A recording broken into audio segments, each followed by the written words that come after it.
features live coverage of an African safari and may include animal kills and carcasses. Viewer discretion is advised. Good afternoon, everyone. It is a very hot day here in Djuma Game Reserve, and I think these lions are feeling the heat too. We also have a very upset squirrel. It's all happening here, and it's just the beginning of your live safari through the African bush.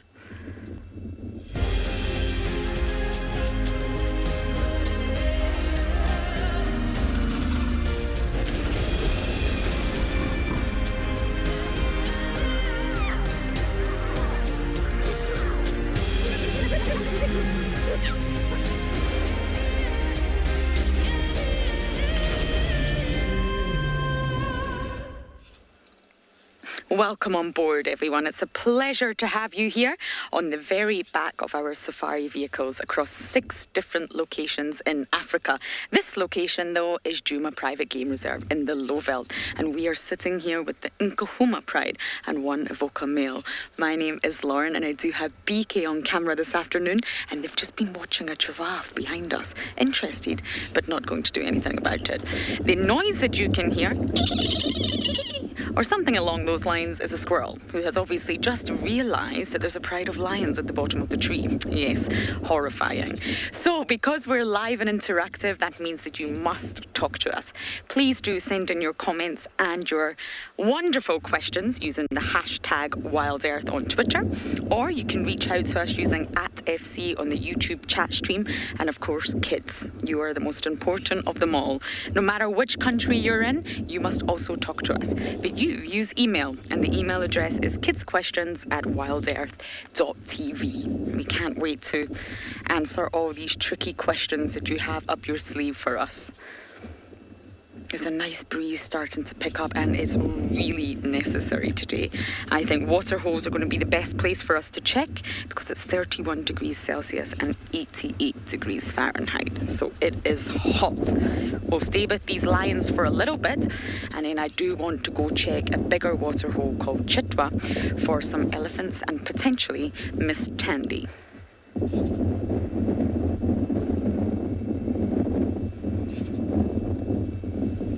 Planet Irrepon. Good afternoon and welcome to andBeyond Ngala, where we are currently looking at the backside of a hammerkop.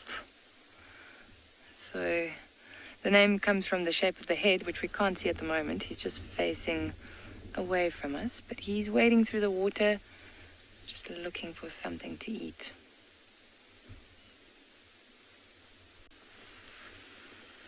So my name is Marna, and with me, as always, is Gert behind the camera. So we came to the waterhole this afternoon looking for elephants or potentially buffaloes, drinking or maybe wallowing in the water. And we found this little hammerkop here. And as you came to us, there are some elephants arriving.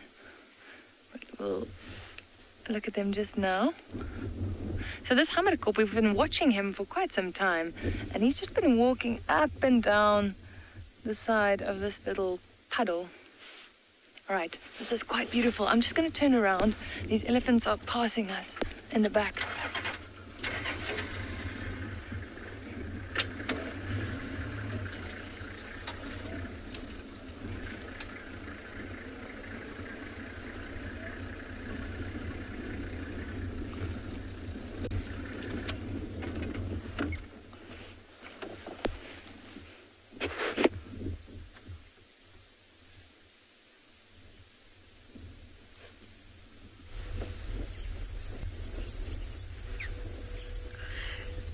Beautiful to see those elephants going into a watering hole while the winter season's really sort of set in here.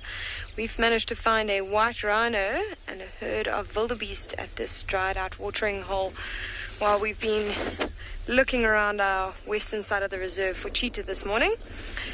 Welcome to andBeyond Phinda Private Game Reserve. My name is Kim, and behind the camera we have Craig, and we will be with you this afternoon.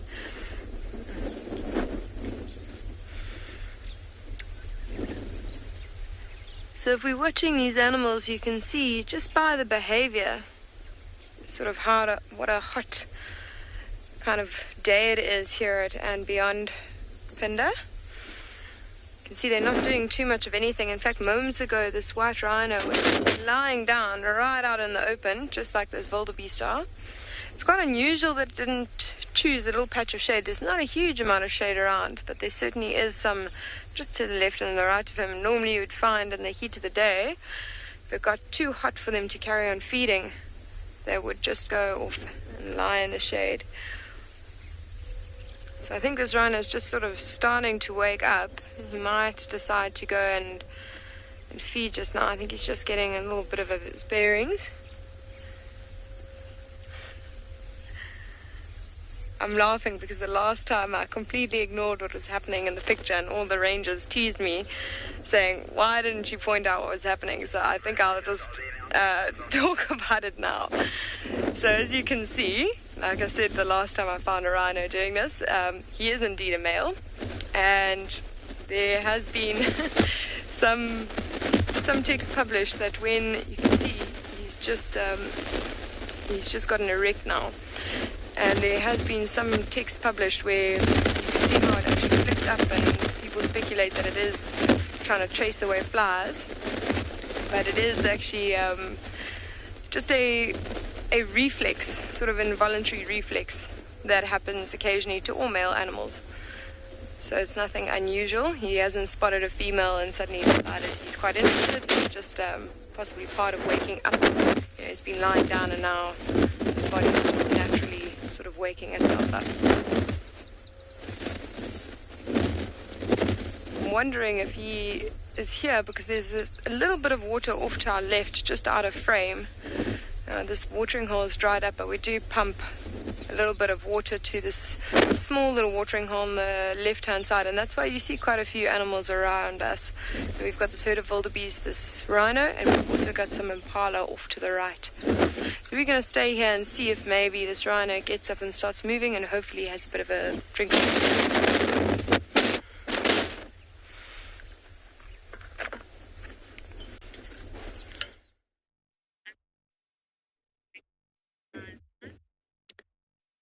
Jambo Jambo and hello.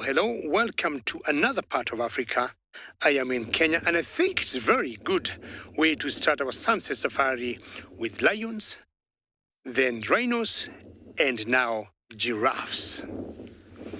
1, 2, 3, 4, 5, 6, 7, 8, 9 giraffes. How exciting is that? A very good afternoon, everybody. My name is David, and on camera with me this afternoon is Bungay. I'm sure my friends have already told you to talk to us, which gives us a lot of joy when we are talking about all these giraffes here, as many as they are. And we like hearing questions from you. We love comments, and you can always send them through to hashtag WildEarth on Twitter or at FC in the comment section of the YouTube chat channels. For the young ones, you can also do the same by sending us emails, kidsquestions@wildearth.tv. These are the Maasai giraffe. Many herbivores go in huge herds, and most of giraffes. And because of the heat of the day, they're just standing there looking, and not once. We have used these giraffes as indicators of them leading us to predators. Because when they stop like that, and they look in a particular direction without moving, it's either they can see something that I may not be able to see where I am. And that has happened very many times. It's a very warm Masai Mara today, 27 degrees Celsius or 80 degrees Fahrenheit. But I'm feeling like we'll have no rain. So regardless of the high temperatures, there are no signs of any rain. The clouds look clear, very blue. A few clouds here that do not show signs of rain for whatever time before we finish the drive. The tallest animals we got in the world. And I want to watch them here for a few more minutes. And remember, ladies and gentlemen, we're coming to you live.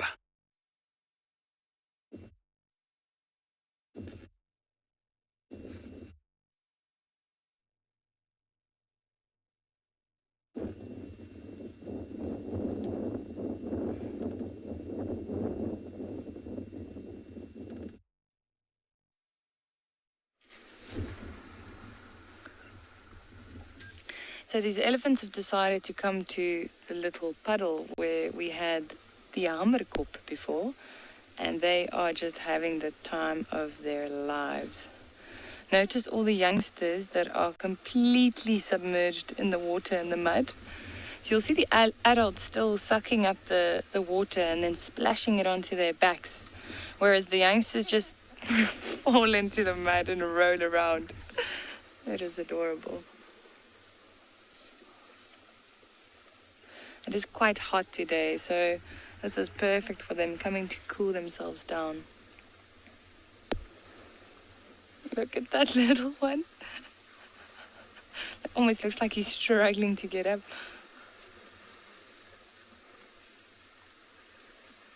Now you can imagine how refreshing this must be after a long, hot day out in this bush.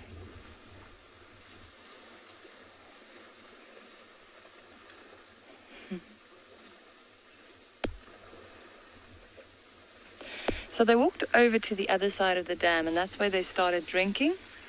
And then they came this way for their mud bath. So you can imagine if they did this on the other side, that water wouldn't have been nice to drink.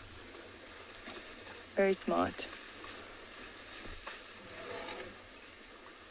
The two youngsters there.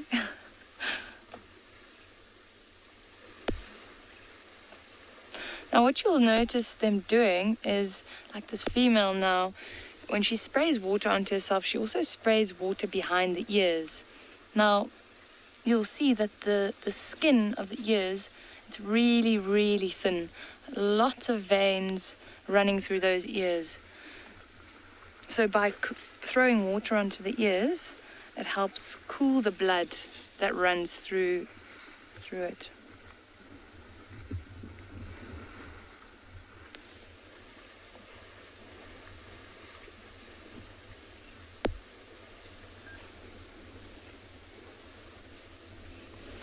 So these elephants are still having a really good time.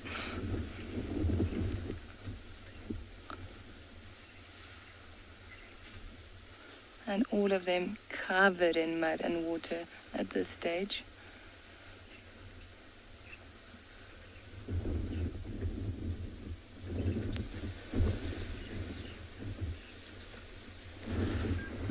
So Mitra, we are, luckily for us, we are perched up on a little bank. So, and we have quite a good escape route where we are. So if something had to go wrong, we would be able to get away quite quickly. But also you can see just by their body language, and they're not interested in us at all. Usually with a herd like this, you must just make sure that you don't separate the members, so don't come in between, say, a mother and a calf, or don't put yourself in the midst of the herd, and then you should be fine, and respect their space. So we're able to zoom in quite closely, but we are, like I said, we're perched up on a bank. We're going to sit with them for a little while longer and see what they get up to.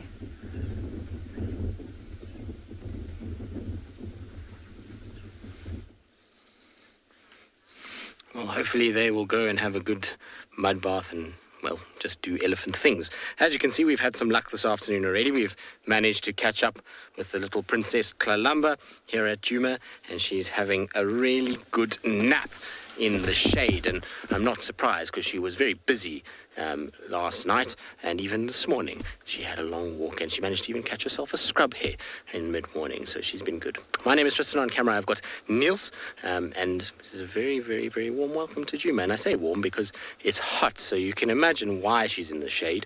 She's waiting for this heat of the day just to cool down a little bit, and she's got herself a really nice little shady area where she can lie with the breeze that is blowing, and that will just keep her nice and cool. And you can see her tummy is fairly full, so after kind of eating the whole week, she was on kills for about 4 days of this week, and then she managed, like I say, to catch a scrub here this morning at about 10 o'clock, and she ate that, and so that little tummy of hers is fairly full, and I think she's a content, happy kitty for now, just to wait out the hot part of the day before she starts to get going. But it wasn't easy to find her this afternoon. She kind of had tucked herself away, and there's only really one gap, which is where we are at the moment. And so luckily, we managed to spot her ears from a little bit of a distance away and then find a way through. So that's good.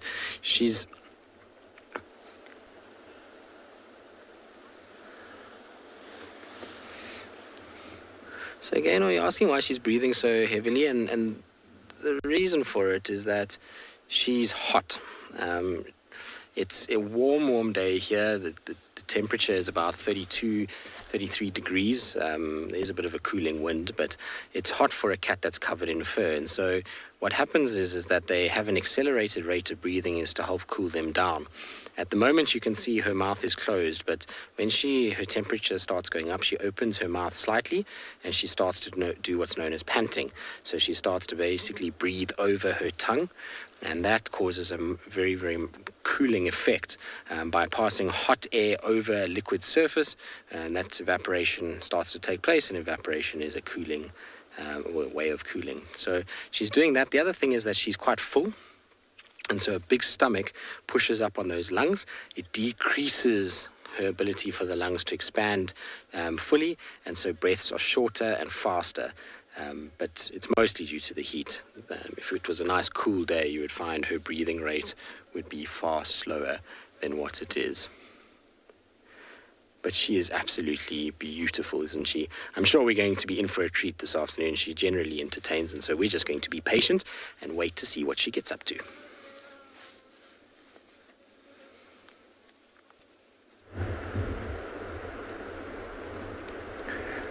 Good afternoon, viewers, and welcome to the Masai Mara of Kenya. We have a bunch of zebra trying to cross the Mara River. My name is Tim, and behind camera we have Big James. We are seated here at the Mara River waiting for these zebras to try and cross the river. We have a bunch of zebras on this other side of the river, but then the rest that I think were left on the other side might or want to decide to cross. Now we have big crocs on where these paths that lead from the water are. So that is why these zebras are walking back and forth. So they've walked downstream and upstream, trying to find a good location where they can cross. Now across to where we are, that is where the big crocs are. So the zebras on our side, I can hear the stallions actually calling. So an attraction that makes the other ones want to cross as well. Now when zebras decide to cross, it's actually very interesting to see, because they come and they're so much brave that sometimes even the crocs, when they approach them, you find them jumping up, avoiding the crocs. Now this is not a very big herd, small relative herd, but then when they decide to cross, it's actually interesting to see. Now during this time of the migration, we witness lots of crossing. So this, where we are, is called the main crossing. Along the Mara River in Kenya, this is the main crossing. This crossing has been here for over 4-5 decades. Now, interesting thing is how they manage to use or utilize the same crossing point over and over years. Look at those crocs there. They blend in so well, you can't really even see them. The camouflage has really played a good job.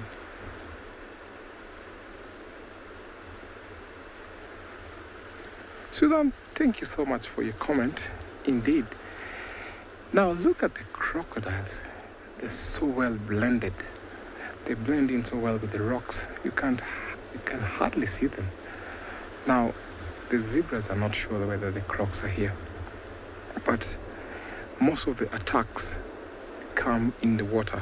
So when the river is flowing this much, the zebras will try and cross somewhere, and what happens? The crocs get back to the river and try and swim where the zebras are crossing to get a meal.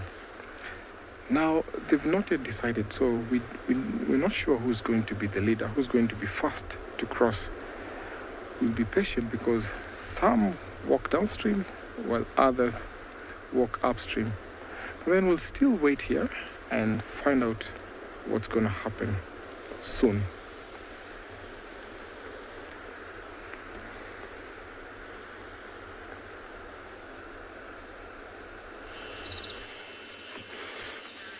We have got sleeping elephants under the shade of a knobthorn tree this afternoon. Actually, on a single tree that you look at, you'll see an elephant. My name is Taylor McCurdy, and on camera with me is Odie, and we are at Pridelands Conservancy, which is part of Tswalu Game Reserve and the Greater Kruger.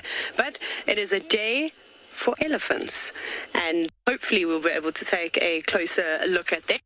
It looks like they're just having a bit of a sleep.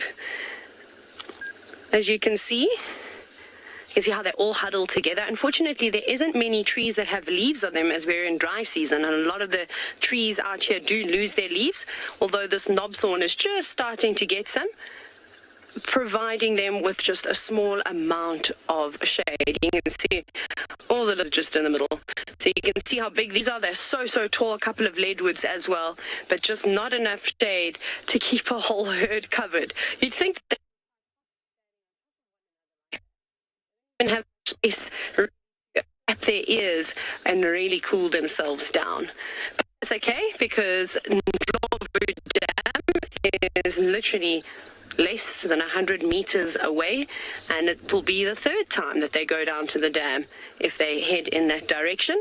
A pool party out here all day long. But very cool to be able to sit with these animals and just enjoy them, even as they sleep. You can see the wind is also starting to pick up now, a nice cool breeze. I think that they are definitely appreciating that, as are Odie and I.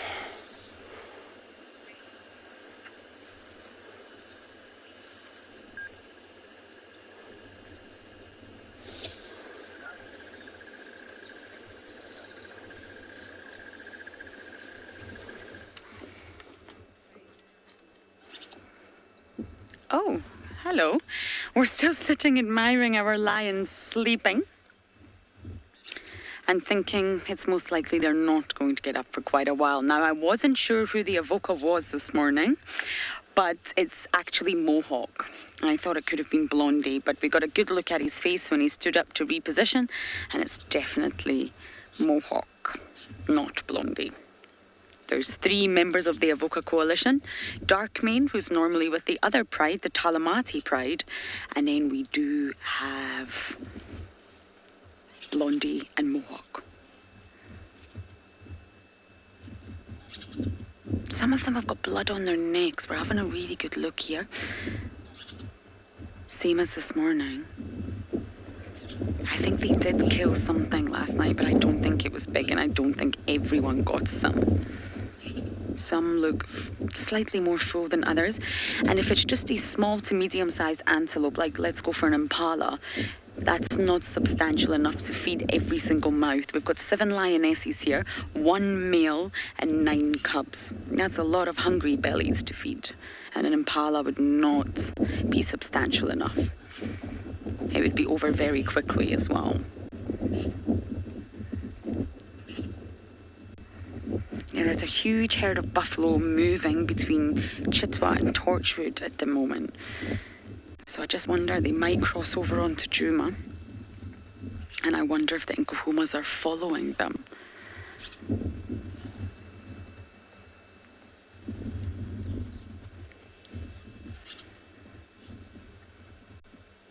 They keep moving with the shade. Every time they realise that they're in the sun, they'll just get up and move. And it would be so lovely to see the entire pride go to Treehouse Dam and drink. That would be really wonderful. So let's hope that that does happen this afternoon.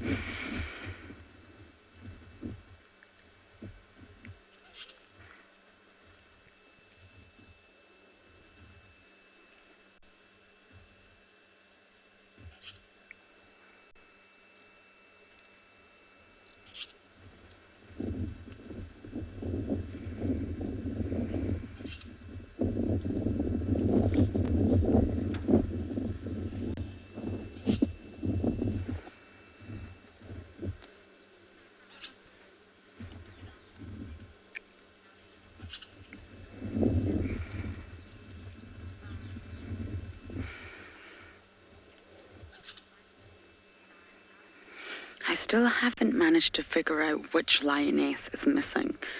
It could be the nick-eared lioness, but I still haven't had a good look at all their faces. When they're lion-like tawny bodies, all huddled up in a big puddle like this, it's very difficult to identify who is who. You really need to look at their facial features in order to pick out the eyes, the ears, the scratches.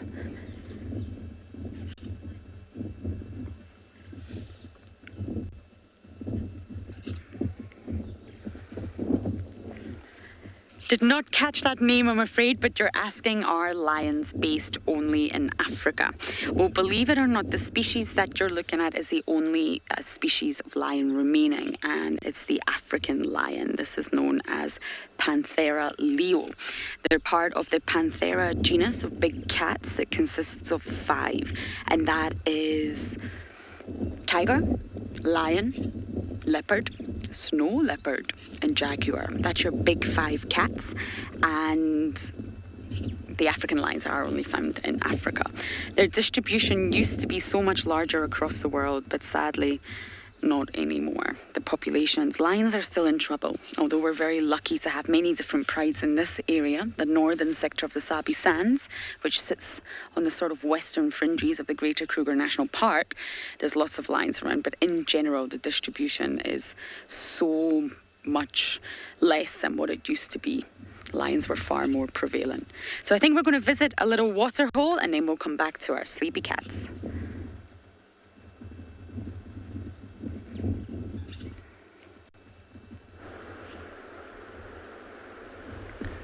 It's interesting to learn how widely lions are distributed. Now here we have our zebra herd that has concentrated here in the river, but have decided not to cross because we have gigantic crocs waiting on their path.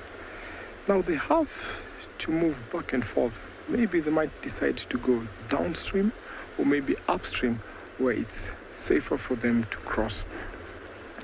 We have 2 crocs that are really very well camouflaged and blend in with the rocks. I like calling it rock or croc. This is very, very interesting to see. Look at how well they blend.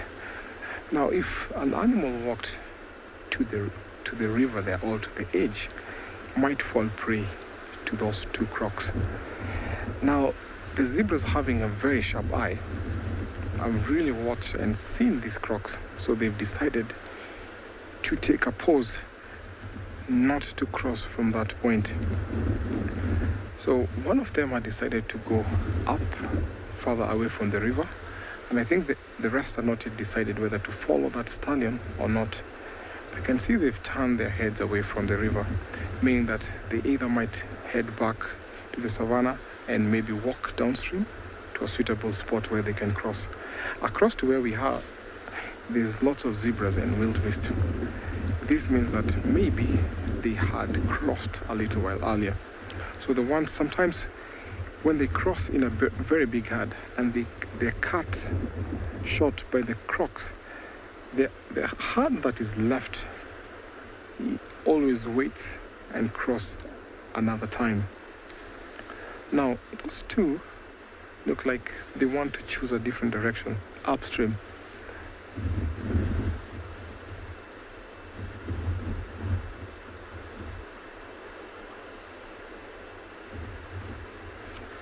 Please come again with your question. Didn't get you clearly.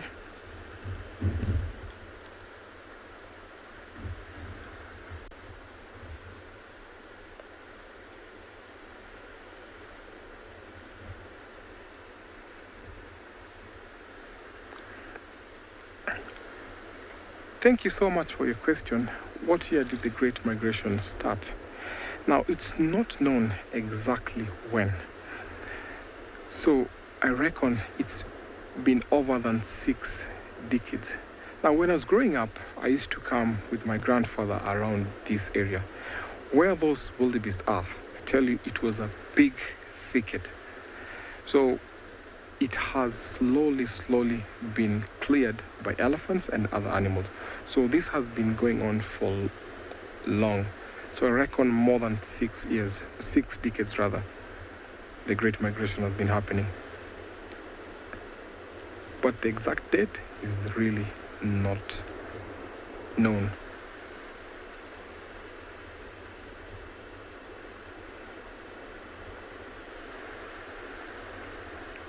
So we're still going to wait here because definitely these zebras are going to cross. As we wait, let's go to our other locations in Southern Africa.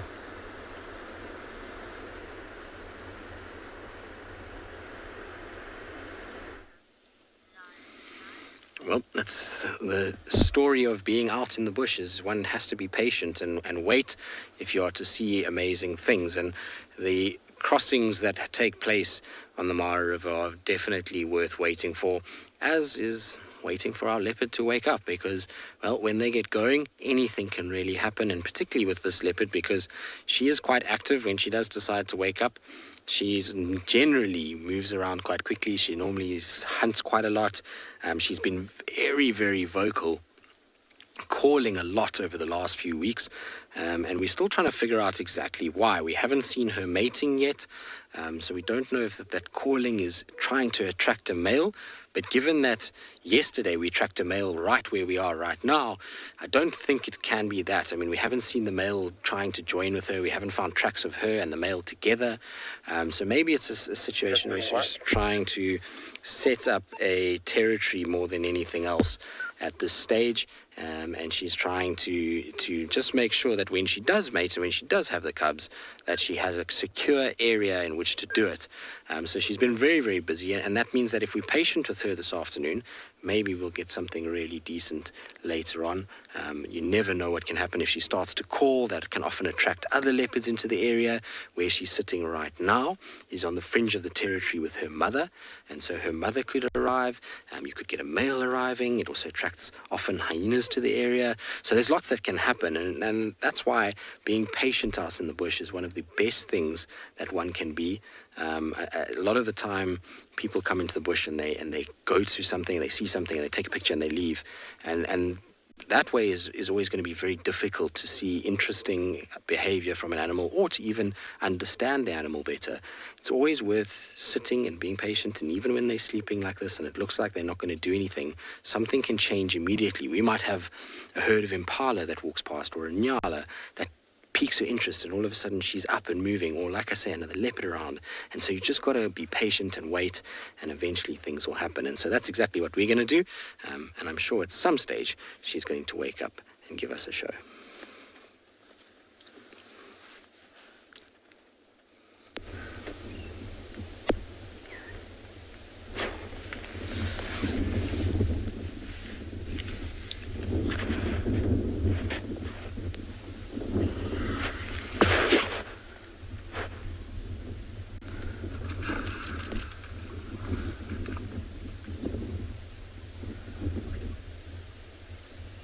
Ek die modder op haar tand.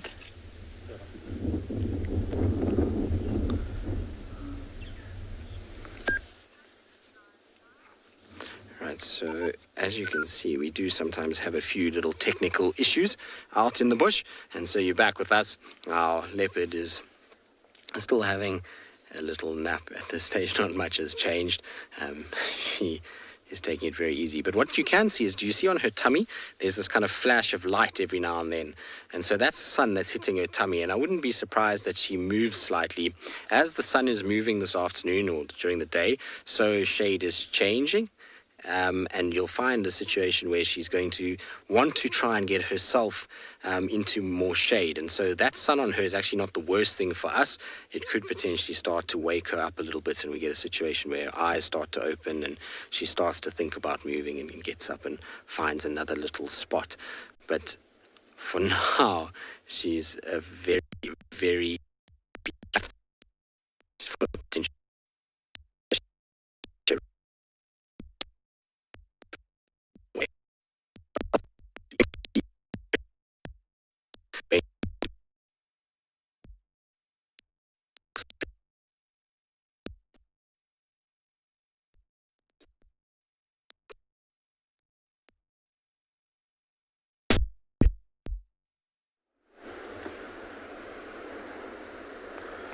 So the zebra is still debating on whether they can cross the river. So we'll still be patiently waiting because definitely they have to cross. Now some are facing different direction. We have some that are facing upstream, others facing our direction, and others are facing downstream. So whoever is going to start or decide to cross, we have no idea yet. But it shows signs that because one is at least trying to come closer to the edge of the river. Unfortunately, we have the big crocs waiting out of the river, and that's not a good sign because these zebras will not dare get close to the crocs. Now the water is not as strong, the current is not strong, so it's a good indication that these zebras might decide to cross either from one of these crossing points here. But we'll still be waiting. Others had crossed a little while earlier, about noon. So the rest that was cut short, I'm suspecting by the crocs who maybe might have tried to go for one or two zebras. So the reason why the small herd has been left behind. Now where Big James is doing a good job, he's pointed out some other big crocs. Look at the one to the right, a gigantic one. Now that is one of the paths that is used during this spectacular migration time when the wildebeest and zebras are crossing. So definitely they're not going to use that path. So they know quite well that that is a route or path that is used by animals, the reason why they're going out there. And also, because of the clay soil there, it's warm. These crocs are called cold-blooded. They need to warm themselves during the day, and when they get into the water, they'll keep warm. So as we wait, let's see what's going to happen.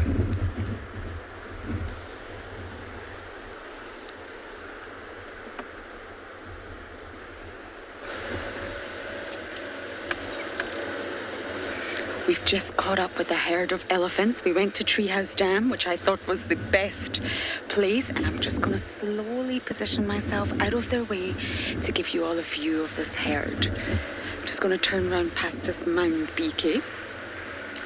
Now, some of you were mentioning the lions in India, and yes, you do get Asiatic lions. Now, they're not a species. That is the same species. Sorry, I'm just positioning. I'm not sure we're going to get a very good view of these elephants, BK. Shall we go forward a little bit more? Okay, we'll go forward a little bit more. Panthera leo is a species, and there's only one species. But you can get subspecies out here in the wild. And what subspecies generally means is a taxonomic category, and it's below species. And it's usually when you get a fairly permanent group of geographically isolated species. So when you see a species like, let's use my name, Lauren Arthur. That's a species. There's two Latin names, Panthera leo or Loxodonta africana, if you're talking about the elephants. But when there's a third Latin name joined on there, like Lauren Sarah Arthur, my name, or Panthera leo, that's a subspecies. So when you talk about the small population of lions that are still in India, it's not a separate species. It's still the Panthera leo species. They've just been isolated geographically over time. So they're completely and utterly related to the African lions, but now that they are isolated and indigenous to India, we call them the Asiatic lions. There's also African elephants and Asian elephants. Loxodonta africana versus Elephas maximus, I think. And they are separate species, completely different Latin names, not similar, and they don't have a third Latin name on the end there.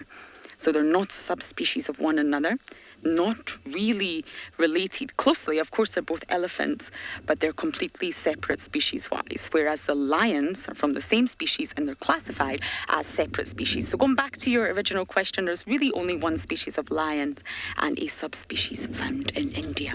So sadly, these elephants are not going to the water, but we will try and keep up with them.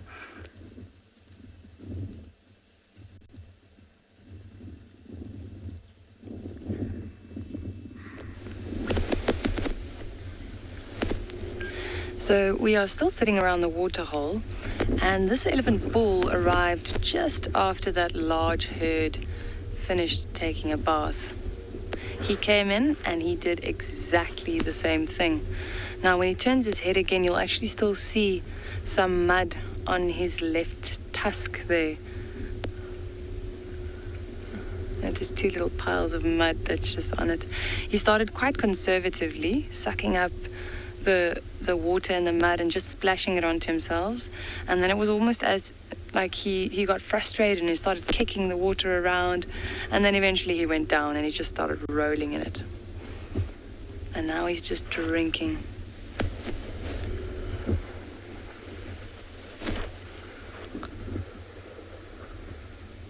So we've noticed something quite interesting about this elephant, and we'll see if he turns around, I'll point it out.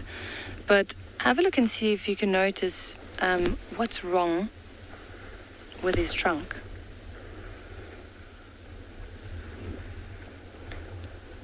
So have a look at the lower part of the trunk, so towards the tip. Let's see when he lifts it out of the water. There. And you'll see that he doesn't have those two little appendages or like fingertip-like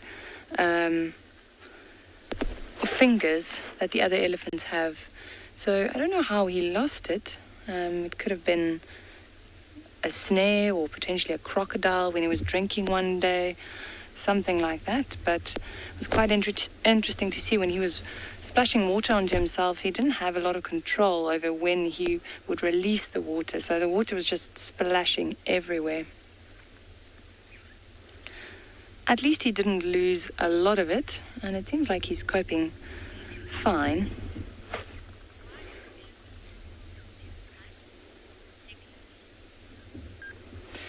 Nicholas, why do elephants roll in mud?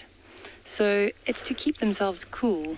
Like I mentioned earlier, you can imagine how hot it must be walking around this open savanna area the whole day. So they head to these water holes, they splash water onto themselves, they roll in the mud, and that mud covers the skin, so it will keep them cool and also protect the skin against the sun. And I'm sure you've noticed that elephants are quite wrinkly, so that mud and water will also go sit in the creases, and that helps so that it doesn't evaporate quickly and it keeps them cooler for longer.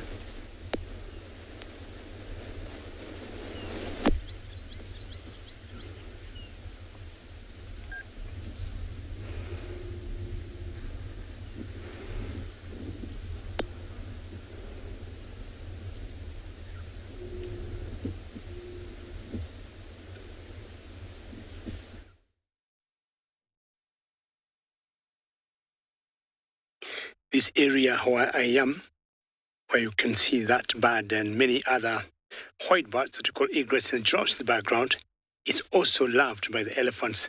I imagine if those elephants were here, they could be enjoying what the elephants here in the Masai Mara do enjoy.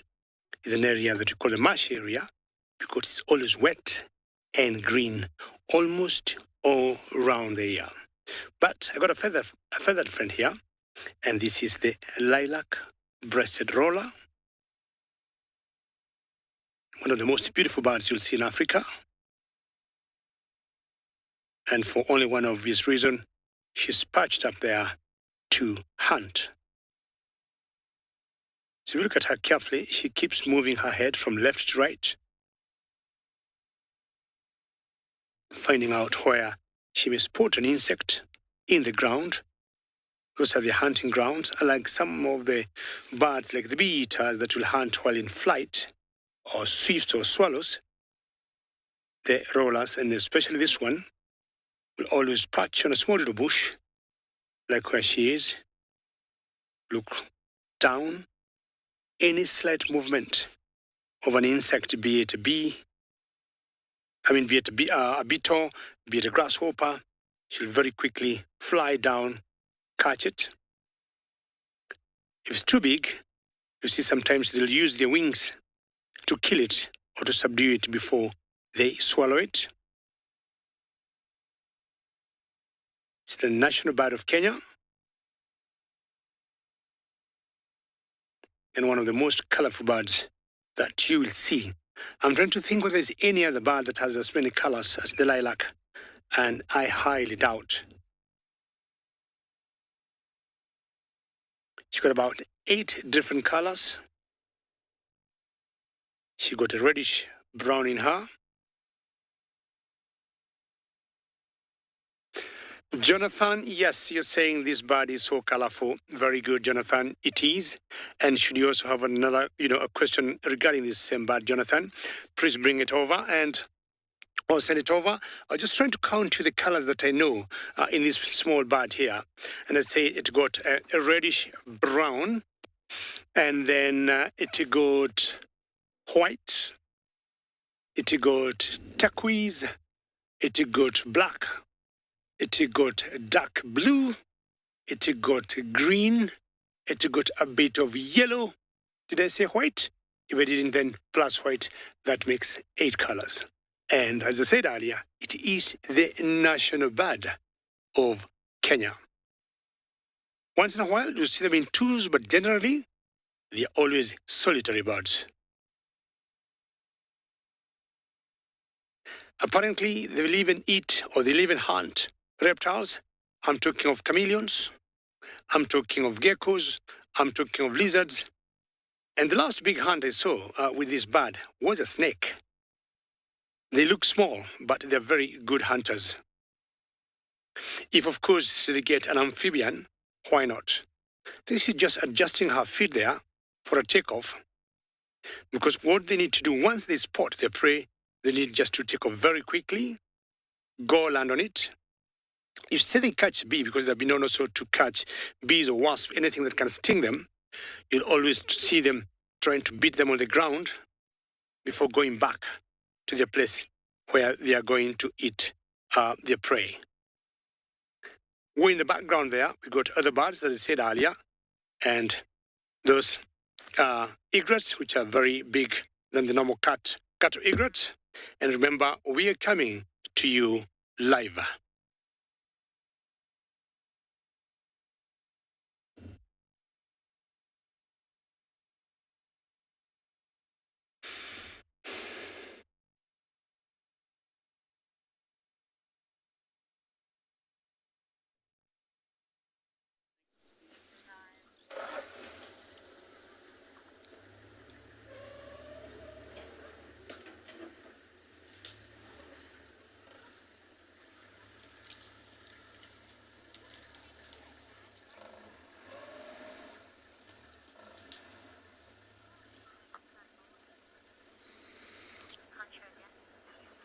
Right, so as you can see, little Kalahari is awake just because a vehicle is leaving the sighting at the moment, and so she just gave a half glance and a bit of a stretch, but otherwise is still a very, very sleepy cat, that's for sure. I don't think she's too enthused to start actually moving today.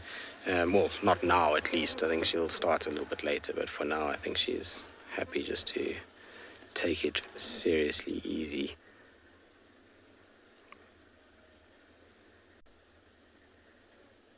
I think she can be thankful though that there's a little breeze that's blowing today.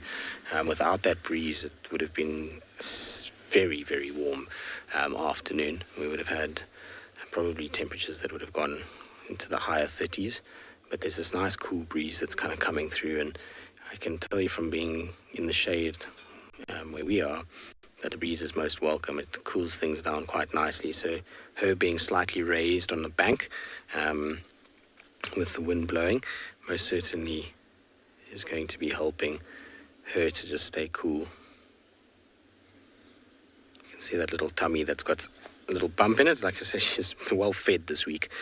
She's had a Ngala, an Impala, and 3 different scrub hares, as far as I know, in the last 4 days. So she's most certainly done well when it's come to food.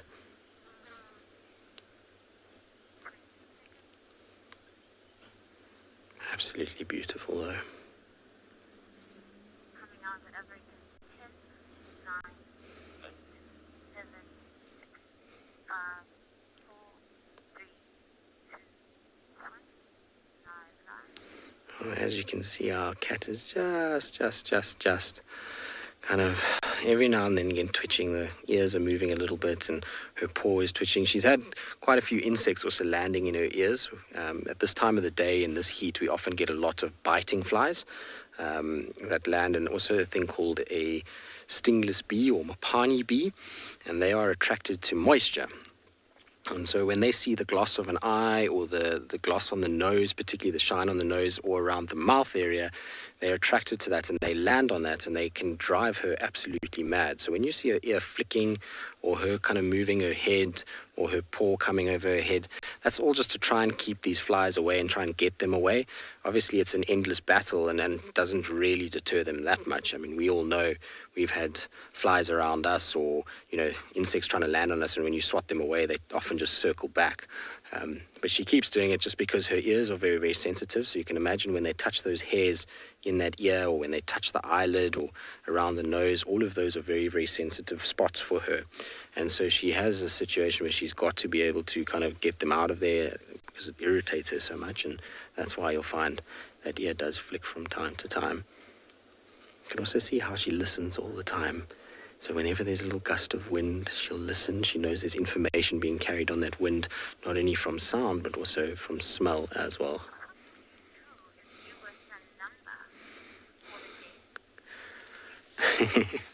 So Billy is 8 years old. I like this because you're asking, if I was Kalamba, what would I do for the day? Billy, I think I would probably do much like what she did this morning, which was take a little walk through the bush. It was a beautiful morning. There was a nice, cool, crisp morning with a beautiful sunrise. So I would have walked a little bit. I would have found a nice termite mound where I would have watched the sunrise and watched that coming up. And then I think I would have tried to go and look for a snack. And if I didn't find anything there, then I think I would have made my way to a big, beautiful tree to go and rest. But it sounds like something exciting is happening up in Kenya, so it's quickly send you across there.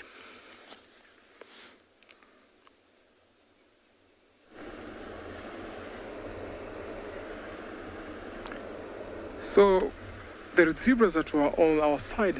One of them has decided to cross. Now, when you look at the river, I think Big Jim is gonna pan a little bit. You can see one of the croc is swimming so fast heading to the river because we can see another zebra crossing now. Yes, it's happening, but not in a big number. I think only 2 decided to cross. Yeah, there's a second one crossing. There's a third one also. Wow, this is happening to you live from the Masai Mara. Now, this is one of the spectacular actions that happen during this migration time. It's not a big number, but only a few that were on this side. They've decided to join the rest of the zebras across. How nice. Despite the crocodiles being there, they are determined to go across. I can see some crocs swimming in. Oh yeah, look at that house. She is jumping. Remember I told you these guys are so brave. Sometimes you see them jumping over the crocs. Yes, and that was it. Only 4 decided to cross. From the big number that we have on the other side, I'm not sure if the other ones will decide to come across. These ones are the ones that are lucky to get across. So zebras are very brave. It's so interesting to watch them when they're crossing the river. They look like they've not even done anything. That was as simple as A, B, C, D, as we call it sometimes. So these 4 will join the rest. Those 2 look like, where are the rest of the herds? You need to join us here. Look at how simple that was. Sometimes when the crocs are basking on the riverbanks and the wildebeest or zebras come in, before they are aware and go into the water, these guys will have crossed over to the other side. So interesting to see. I can hear some other zebras calling. Maybe they want to join the rest. And so we'll still be waiting here to see if the rest of the zebras join those four. Look like they're still wet and running to join the rest of the herd.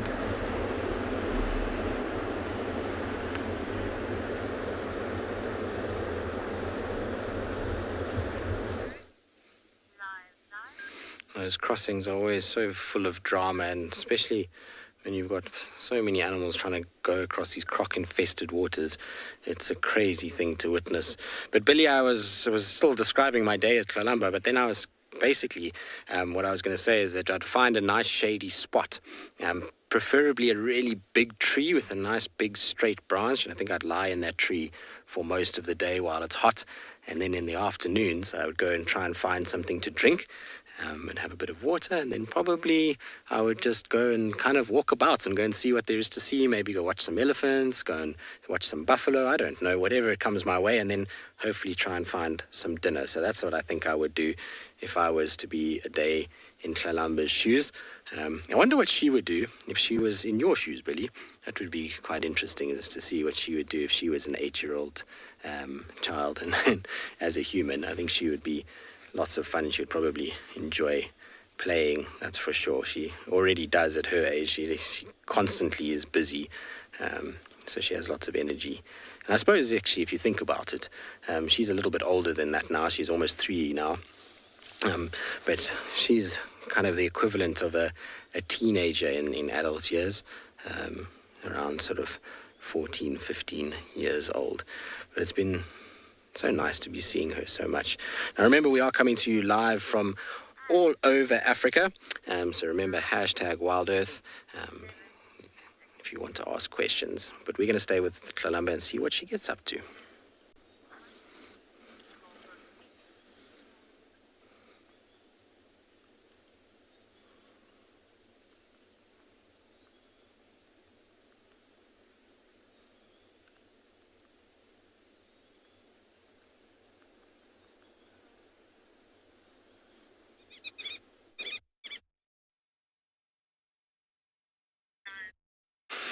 Beautiful always to see the princess of Djuma Kalahari. I mean, that female, when you talk of leopardesses that are cute, she is one of those cute leopards, as is my female sandal-billed stock here. I'm saying my female sandal-billed stock because apparently it just looks in the eye and I saw a yellow eye. And that's how you tell males from females of these very beautiful stocks. When I just think of it, and the lilac-breasted roller we were seeing, in terms of size, I would say she follows the roller in terms of colors. Has the black, the white, the orange, and yellow, but nothing to match or to beat the lilac-breasted roller.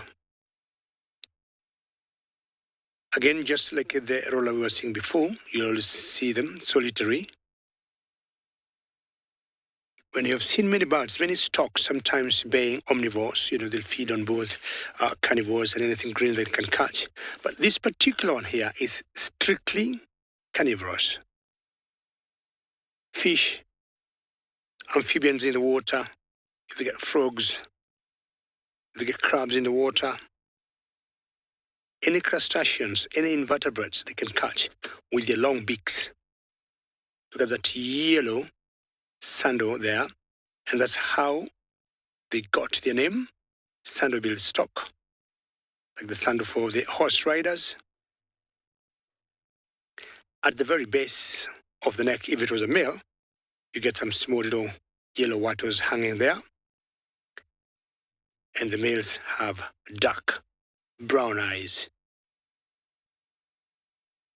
Tall stalks, in flight, huge wingspans, just near water. And apparently she seems to be kneeling down and now going to a sitting position, because while standing, they are over 1.5 meters. Oop! Is that a yawn?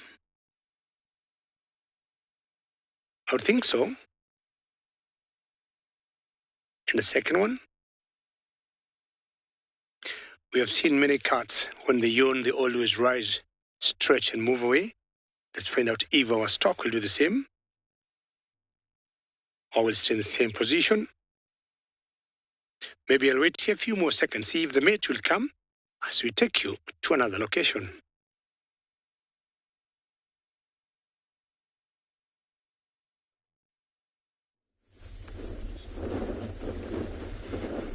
So when last you were with us, we had that one rhino lying out right in the open at a dried up watering hole, and it seems to be the trend for this morning because we found another two. You can see these ones right here. Again, no water in this pan, so I think perhaps they were coming just to see if there was maybe a little bit of mud, and they were unfortunately unsuccessful. You can see the one on the left. If you zoom right in, you can actually see how many flies are on that poor rhino. Now, I think it would have been really nice for her to get a really nice mud wallow. You know, it helps protect from the parasites and the flies. And I think it would have made her a little bit more comfortable had she found some nice mud. You can even see that there's an oxpecker on her back. It's calling right now. It's one of the first signs when you're walking that you actually find some rhino. You listen out for that call. And it's busy trying to find some ticks that are all over her back. The specialized ticks called rhino ticks that you find on white and black rhino. They're specialized because they need to be able to get through the thick skin. They've got very, very thick skin, these rhino. Now these two, it's quite an interesting pairing we've got here. Now I'm sure you've seen some pairs of rhinos out in the wild, but you don't always see them together, especially a male and a female like this. The one on the left that we're looking at, that is a female, and the one on the right is the male. The only way you can tell the difference really is to look between the legs. There's no special trick with rhino. You've just got to look between the legs and decide for yourself. And the reason I say it's an interesting pairing is that the males and females don't tend to hang out together. The males actually have to court the females for a very long period of time, and even then you'll see the females very, very on edge. Now if we're watching their behavior, you can see that they're quite close. The female doesn't seem disturbed by the male at all. She's not focusing her attention on him. Even at this distance, she's not huffing or snorting, showing her discomfort, which shows that she's very, very relaxed with him around.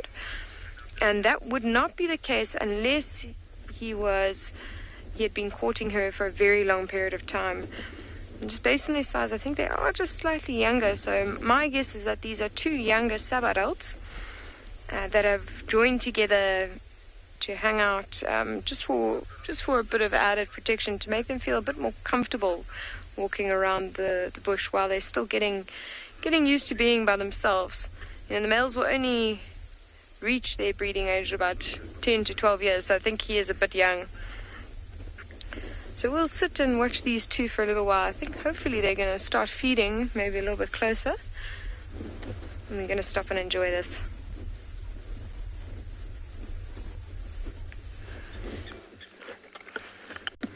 We have my favorite triagama, the male. It has to be the male. That head is so bright that we spotted it from, wow, quite far away. The females are not that bright.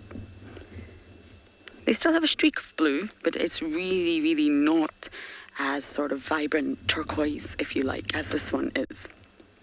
And they really do camouflage into the bark of this jackalberry. But once you get closer, that head, there's no way you could camouflage that head. And this particular agama species, the tree agama, there's different species of agamas, but the tree agama is the largest of sort of South Africa agama species, and the largest is about 40 centimeters in length. Now, I don't quite know what that is in inches, but I guess in around 15 inches, over 12 anyway, from their snout to their tail, which is quite long. It's a small lizard. It's not a big one. Nothing in comparison to the monitor lizards that we get out here. Is it eating something? Hello. Very handsome.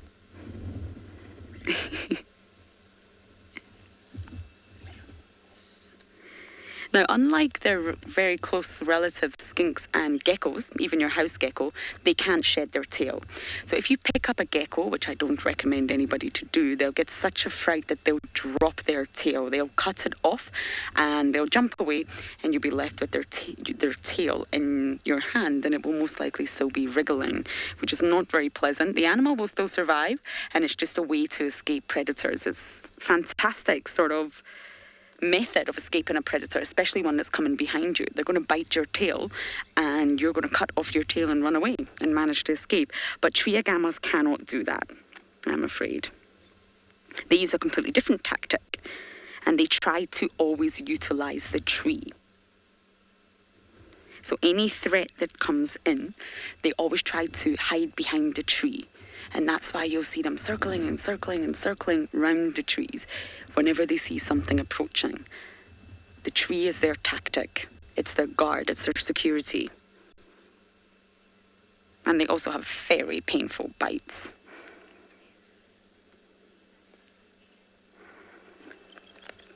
Stuck in bed, I actually have a wonderful photo for you that I'm going to try and find. Hold on a moment. And it clearly shows you the difference between male and female. Now bear with me 2 seconds. Here we go, Beaky. Now it's on the right hand side, Beaks. And just here, this one here, you'll see is the female. And she's really not colourful at all. Oops, see, it's windy. This is why books are not ideal. You see, she's really dull and drab. She doesn't have that bright blue head. She's got a little shimmer of blue in her, but she's nothing like the breeding male. Now, the males can get a lot more colourful. If you just want to swing over to this one, you see, it's not just the head.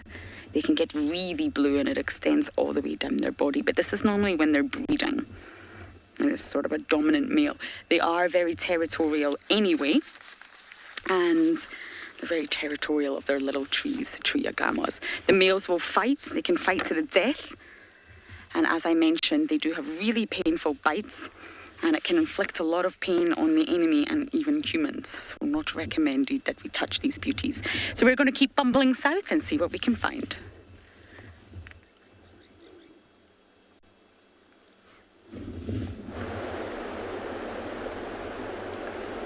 Good afternoon, everyone, and welcome to the Masai Mara. We have a croc here. My name is Tim, and behind camera we have Big James. Now we have a Nile croc right by the waters there. Also, we have something interesting. We have zebras that want to cross the river. Remember, we're coming to you live, #Safari Live, WildEarth. And for the young viewers, kids questions at wildearth.tv, and at the YouTube question section, please send your questions at FC.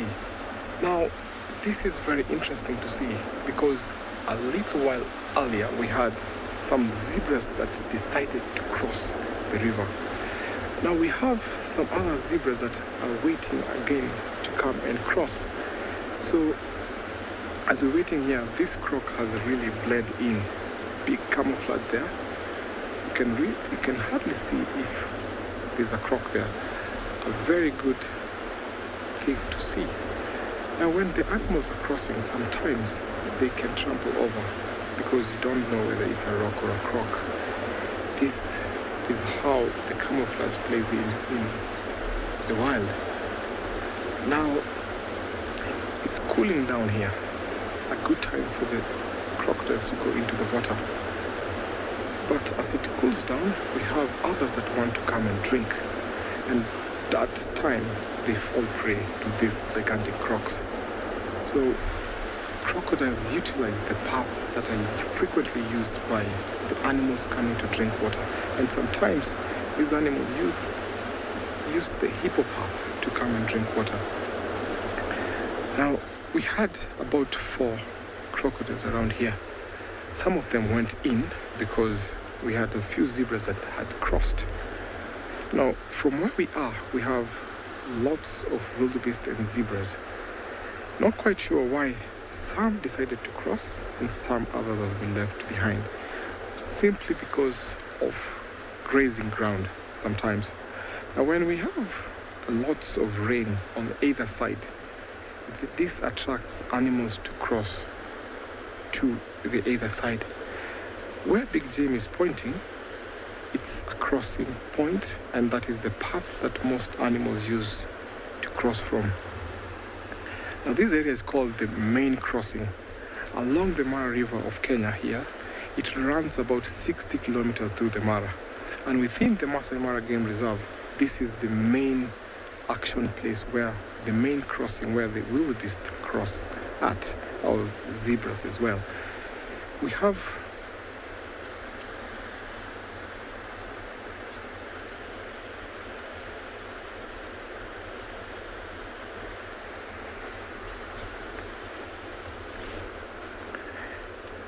Sugar, thank you so much for your question. Has ever crocodile died from being trampled by the animals? Not that I've known, not that I've seen. I've never seen a crocodile die from being trampled by the animals. Because of how they submerge in the water, so it's hard for them to be trampled. The only thing that I've seen kill our crocodile is the hippo. So it's because of the buoyancy and how they swim in and out, it's hard for them to be trampled in the water.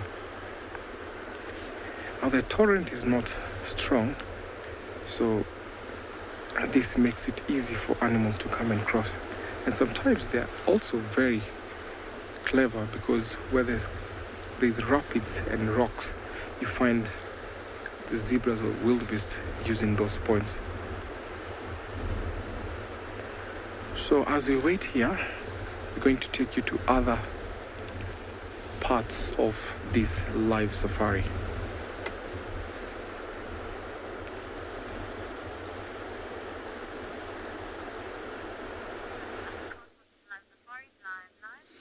Well, I think we're all patiently waiting, but Kalamba's starting to yawn a little bit, which is a good sign for us.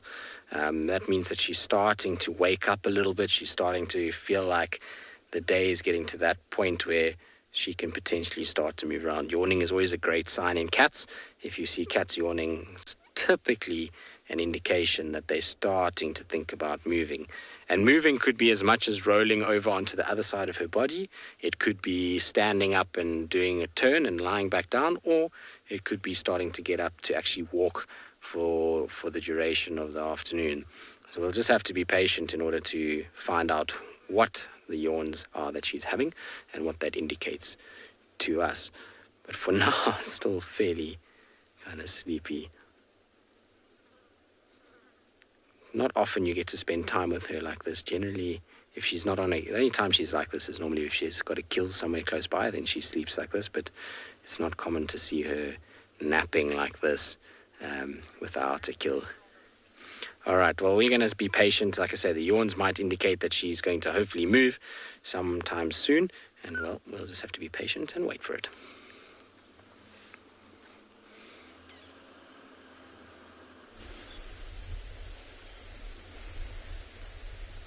So just like you were being patient with that leopard and see if she starts to move, we've been a bit patient with these rhino, and they have rewarded us by coming a little bit closer.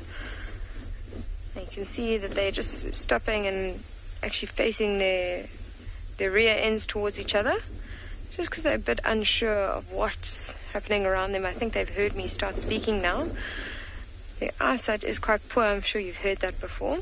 So they rely very heavily on their sense of sight and their sense of sound. I think now they're just trying to figure out what exactly we are. It's such a treat to see them start to slowly come towards us, though.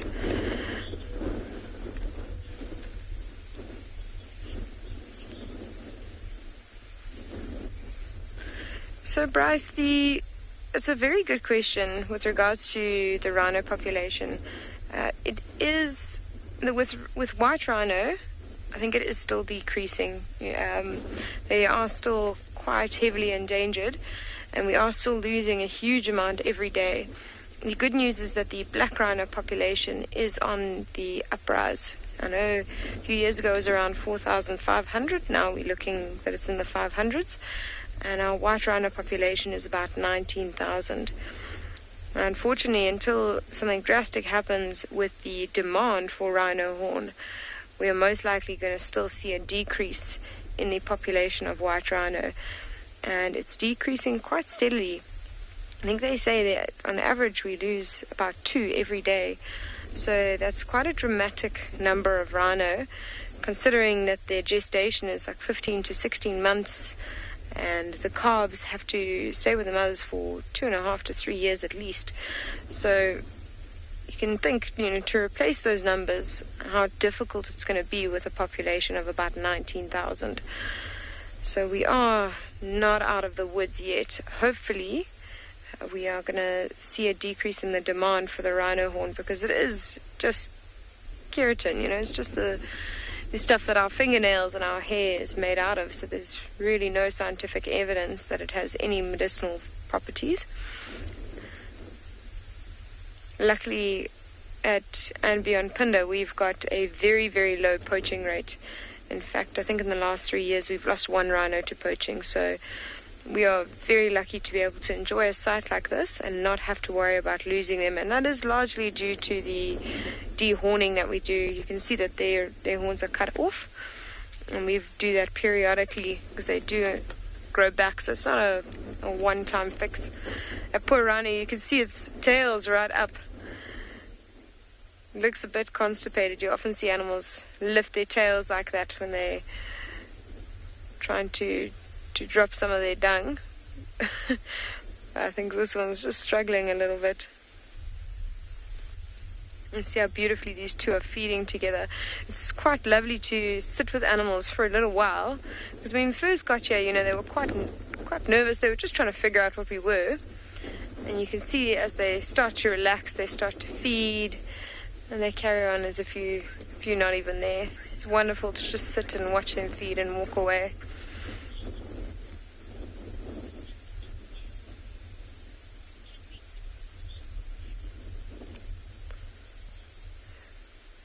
Stuck in bed. Firstly, what a fantastic name for COVID. I have to give you applause for that. I think that's brilliant. What can we do to help our rhino? There's so many things we can do, and the main thing is just education, and just watching shows that you're watching now,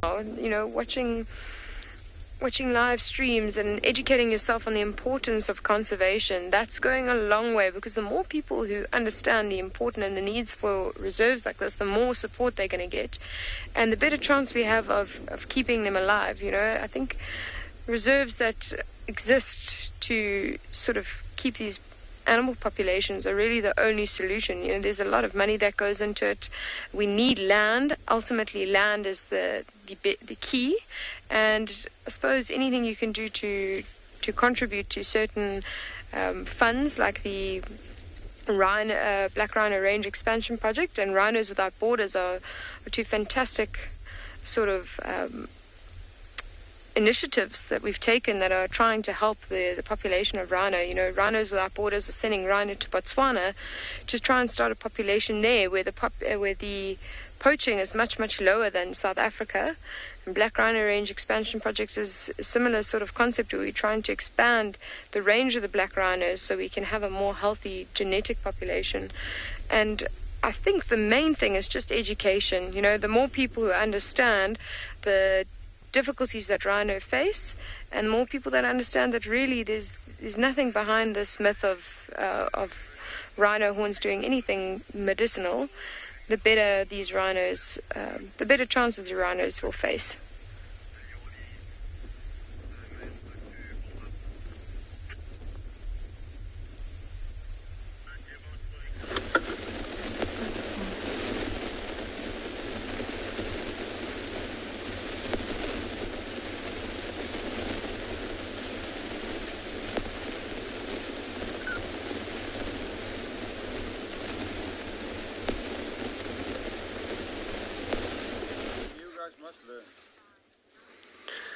So again, unfortunately, we have a few little technical issues out in the bush, and as you can see with Kalamba, she's rolled over now. She's decided to lie on the other side, which is what we were saying earlier. Those yawns sometimes indicate that she's just going to just change positions a little bit. But she has been yawning again, so I'm hoping that she's going to start moving. I mean, she doesn't look like it, I know, and I keep saying it, but eventually you'll see she'll get up and she'll begin her movements, hopefully, towards the riverbed here where it's nice and open and beautiful clear sand where we can get some nice views.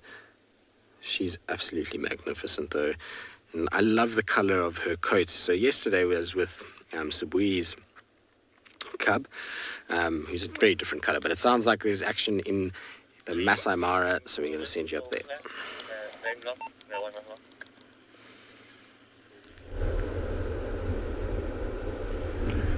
So back to the Mara, we have new visitors that have joined in with the zebras.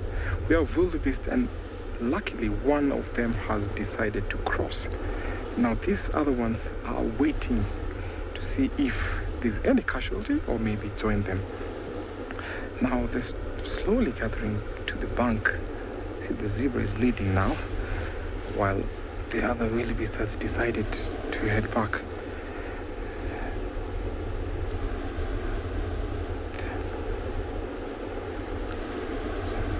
So this is exciting because we had a few that just crossed to that side, and now they've all decided to come back again, unsure of what runs into their mind. Now a few wildebeest have also joined in to go across. One of the wildebeest has decided to cross. Now as we wait here, we have crocodiles downstream, and I think because they have a sharp eye, they've decided to go upstream on a very safe place where at least they can cross with ease. So sometimes it's going to becomes a game of patience, because they get to the edge and then head back. But this seems like they're all determined, because I can see some on the river already. Some have gone to the water, which is a good sign. So when the masses join in, there's pressure on the edge of the water, and so the ones just close to the water are pushed in to make the cross. Now we have, I think, zebras leading there, and a few that are watching. Oh, they've decided to come back. You don't know whether the big crocs are around, so you have to be careful before you cross. Remember, zebras they're so brave, such that sometimes when they're crossing and the big crocs come, I've seen them, and most of the time they've jumped over the crocodiles. So they're not yet decided. But I think the one that crossed over has given them a bit of pressure, because they can see them across. So these guys are all determined to come and cross. It's a cool time of the day, and I'm sure lots of crocs have gone back into the water. It seemed like quiet there and a little bit deep, so some of the crocodiles can be waiting in the water without being detected or seen by these herbivores. There's pressure mounting there, and some of them not yet deciding what to do. But as I go back and forth, some drink water, which is also an attraction to why they cross. They come to the river, drink a little bit, and then cross.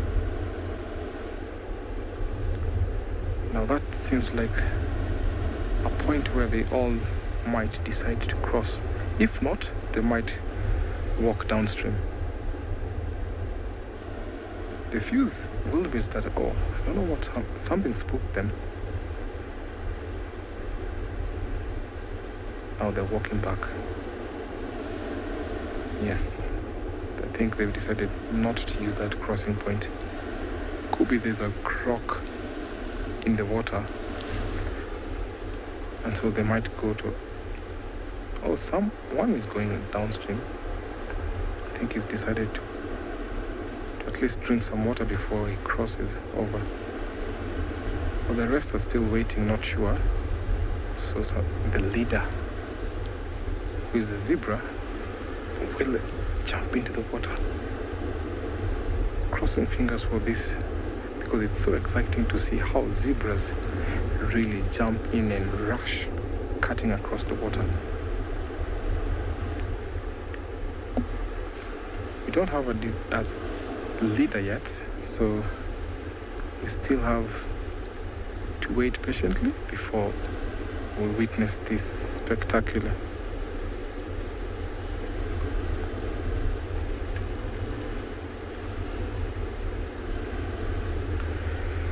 Remember, this is called a patience game because you might think that it's going to happen soon. Sometimes it even takes up to 5 or more hours before they cross, playing the same cat and mouse game.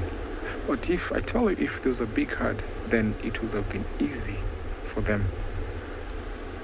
Zebras are quite careful when they're approaching such scenes. They have to look and watch because they know the crocs are there. The stallions, who are their leaders, are very, very keen watching over their mares. So when one decides to cross, then the rest will follow, knowing that it's safe for them to cut across.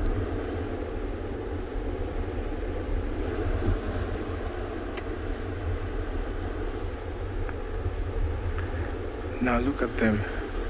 Seems like they're having a meeting out there. So who's gonna jump in first? So the zebras and the wildebeest are coming to a meeting saying, hey guys, do you wanna go in first?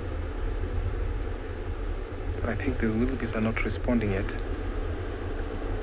So the zebras have decided to head back. As we wait patiently here, we have crocs basking into the sun. They blend in so well and you can't really see. The reason why these zebras and wildebeest have gone upstream. Now downstream there's a very nice crossing area, but unfortunately there are crocs there. That is what is deterring them from actually using the simpler routes to cross. Seems like the wildebeest is waiting, not sure whether to cross because one of them has really crossed. While these other guys are watching over, seeing or making sure there are no crocodiles around here.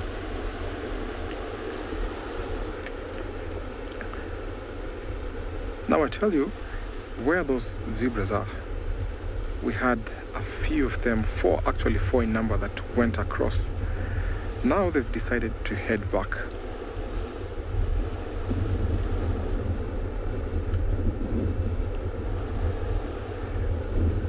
We're going to wait patiently here to see what unfolds.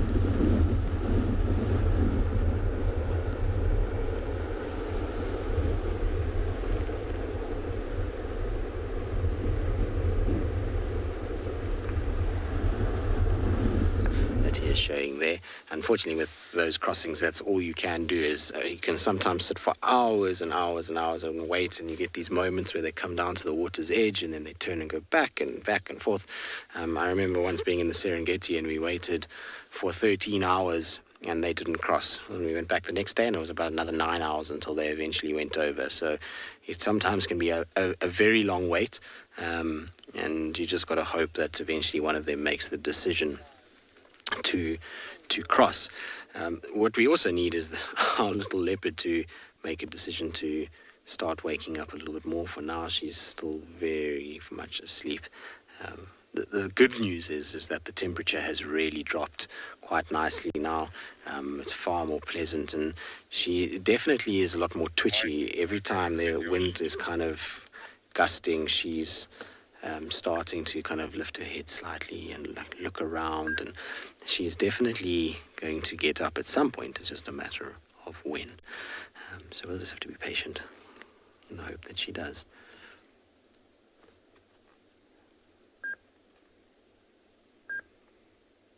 But she's chosen such a perfect little spot for an afternoon nap because the sun is going to be setting behind where she is. And so with the raised little bank that she's lying up against, that's creating the most perfect shade for her. She doesn't have to worry at all now. You can see that hot spot that was on her is now gone, and up elevated like that, the breeze is just funneling down this little drainage line and blowing really nicely towards where she's sitting. So she's found a perfect little area. Now the scrub hare that she caught earlier is probably all gone. It's not something that lasts very long. They typically eat it quite quickly. It's not a meal that they would have stored somewhere, or she would have stored somewhere. She might find there's a leg or something that she hasn't finished, but I suspect that she's gobbled up most of it already. And so that won't hold her here once she's finished with her nap. She's not going to go and feed and then have to walk somewhere. I suspect that she's already eaten and it'll just be wake up and go. And I wouldn't be surprised, because of the heat of what we've had today, is that when she does wake up, is that her movement will be towards the nearest water. And from here, the nearest water is actually the main dam called Kalahari Dam. And that would probably be her closest place that she could go and drink. So I suspect that when she does get moving, it will be up the Mulawati drainage and towards water. Now there's a hyena that's going to approach us. You're not going to see it just yet, but it's coming down the road towards where she is, which is unusual because generally hyenas don't move very, very much at this time of the day. So it's just coming through the thicket on our left-hand side here, across from where she is. Hopefully it's going to make an appearance towards where we are. See how it's sniffing the air. So it's got its nose up, and she was unfortunately pestered by hyenas the whole morning. They were following her around, and I suspect what's happened is they've picked up her scent, and maybe the scent of the scrub hare that she killed earlier, and is now following it in. And what you'll see with that hyena is that it'll go, and then it'll eventually pick up where she's walked, and then it'll put its nose down, and it'll actually follow all the way to here. So we'll just be patient and wait. Pretty sure it'll eventually find this leopard, and then we'll get an idea of whether or not the scrub hare is finished or not, so if there's any little pieces, because that hyena will smell it and immediately rush in and try and take it if there is food. Otherwise she'll snarl and hiss,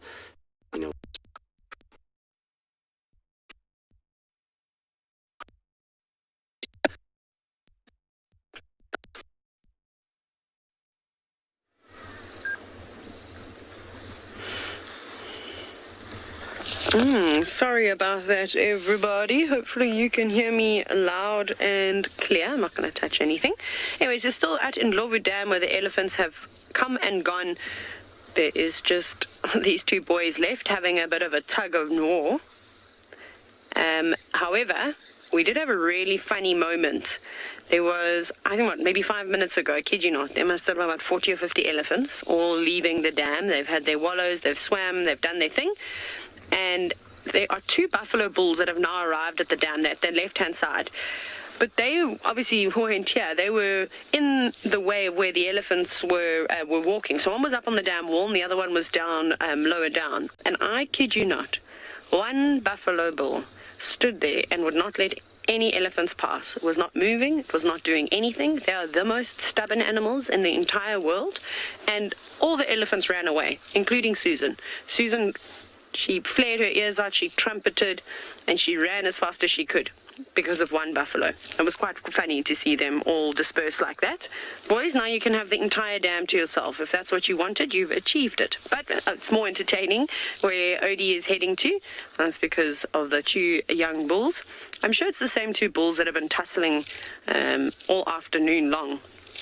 And maybe even the same two from this morning. Who knows? Still trying to size one another up, although they're actually of equal size. So it seems like it's a fair game here.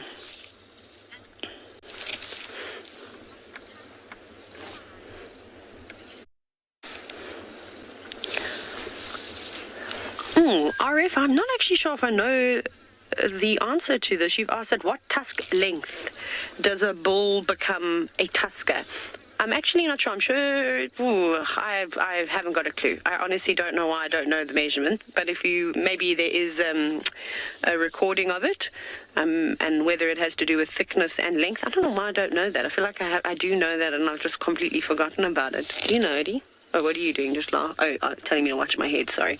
But none of these are tuskers just yet. It'll take them some time. So we've only got one real tusker that we see in this area. His name is Ezulwini. And then there's another big elephant by the name of Gap. He's quite big too, but I don't think he is even classified as a tusker just yet.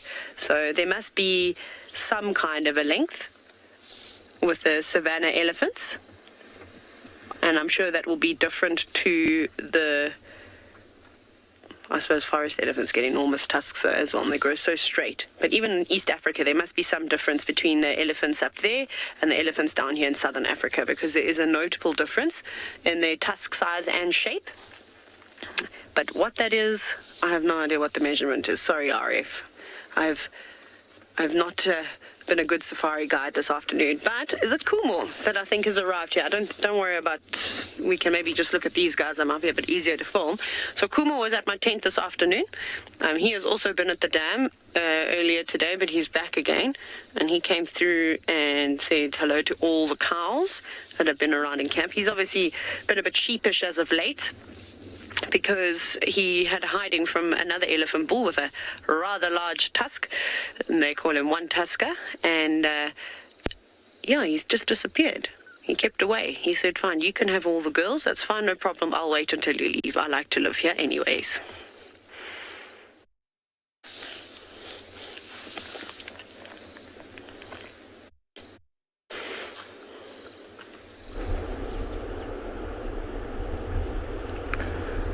It's interesting to watch an elephant with one tusk. Wonder where the other tusk went to. Our zebras and wildebeest have decided to leave the river. They're walking upwards towards the plains. Not quite sure what spooked them, but I think there might be some big crocs there that they saw and decided to walk a different way.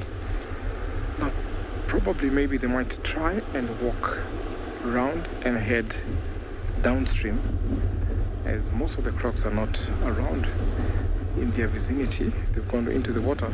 They might decide to cross there. But I think one of the zebras that has a different option or opinion, I think is facing the other direction.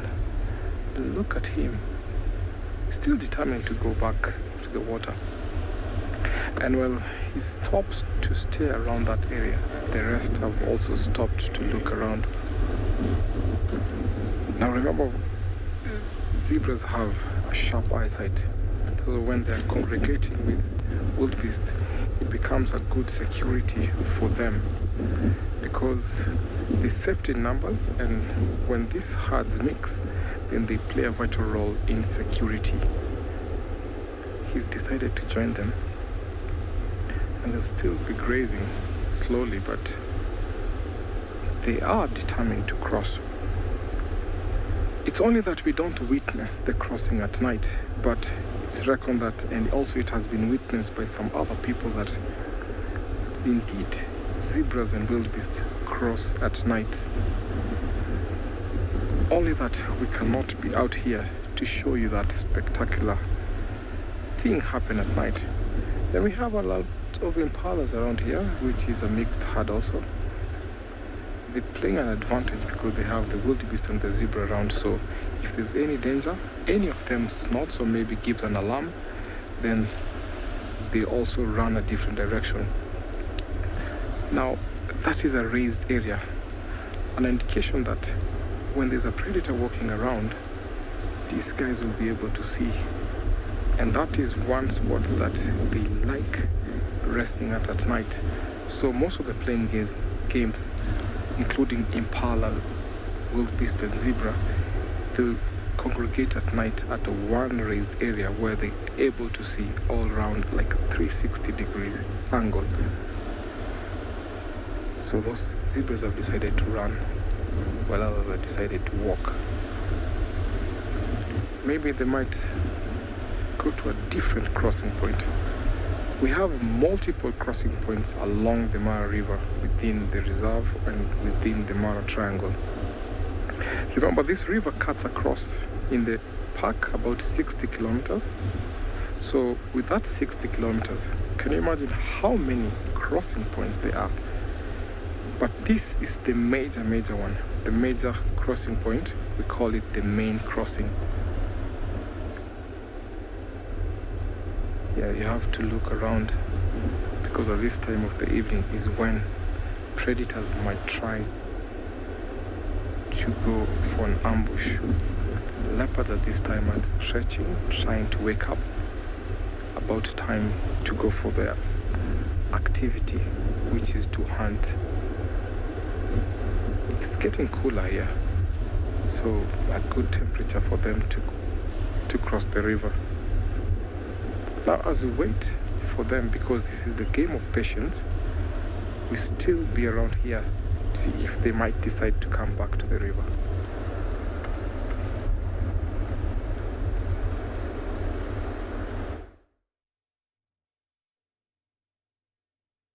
Well, that's right, Timothy. Patience is very important where you are. I mean, when you go for crossing, you'll have to sit there and wait until, luck strikes once in a while. You'll get those herds of animals crossing.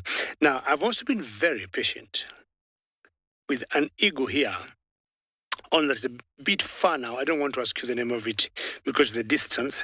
It's not very well defined where she is, but this is a long-crested eagle. I've been following her for the last 10 minutes. And the reason I've been doing that, I've seen her trying to hunt a lamb of an impala.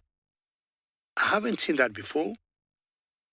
I've associated such big prey with big, predators like the martial eagles, especially the females.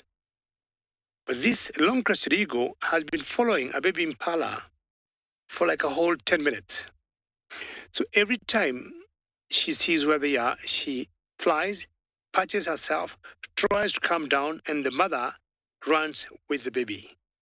3 times. The 4th time, the mother and the baby have entered in those thickets.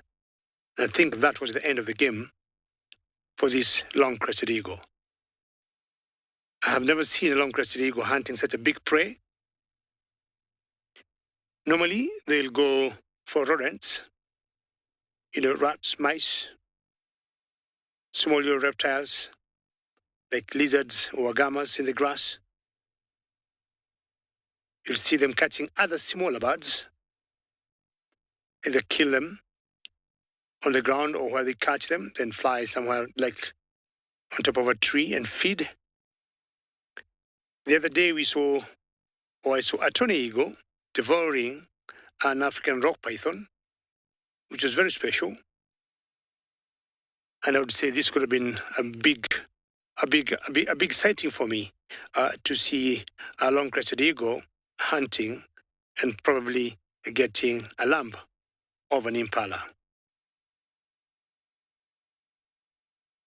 I just want to try and go a little closer and find out where that mother and the baby are. Maybe we may be able to see them because she hasn't moved. Every time she follows them, she stops at a place. So let me just go a little closer and find out if the mother and the baby are still there. I can see them. I'll just stop here. Are you happy, Zabungi? Keep going. So in a few seconds. So let's see if they can see both of them now. I've come a little closer to the eagle. And I want to show you first where the mother and the baby is before they disappear in the bushes. Because a male also have come in play. That is the mother. And that's the baby this eagle wants to hunt. So we saw that male come in very quickly. And I think they could all read that this eagle was up to no good. Look at the mother. She's not eating. She's very nervous. And she's quite concerned. Because they cannot trust this particular long-crested eagle here, which is not their norm to hunt such huge prey. She has patched 3 times. It's the 4th time.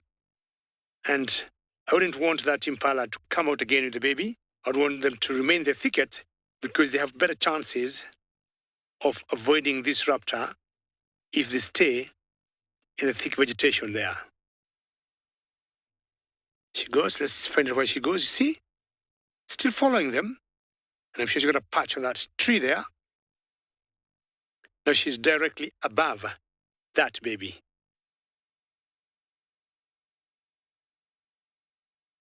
So if you look carefully, that's the male, and behind the male is the female with the lamb.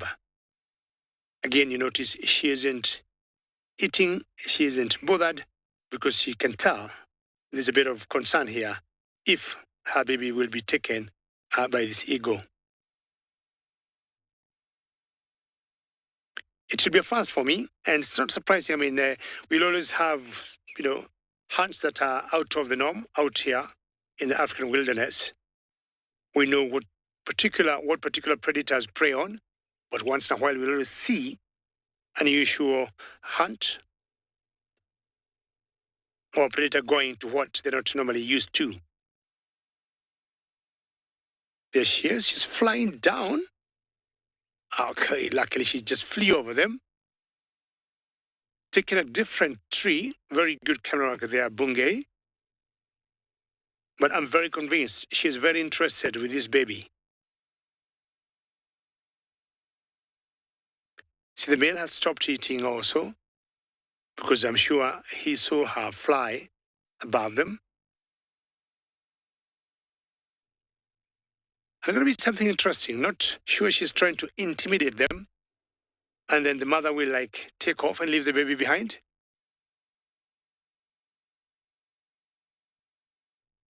Well, I'll spend a few moments here seeing what's going to unfold here as we take you to another live location.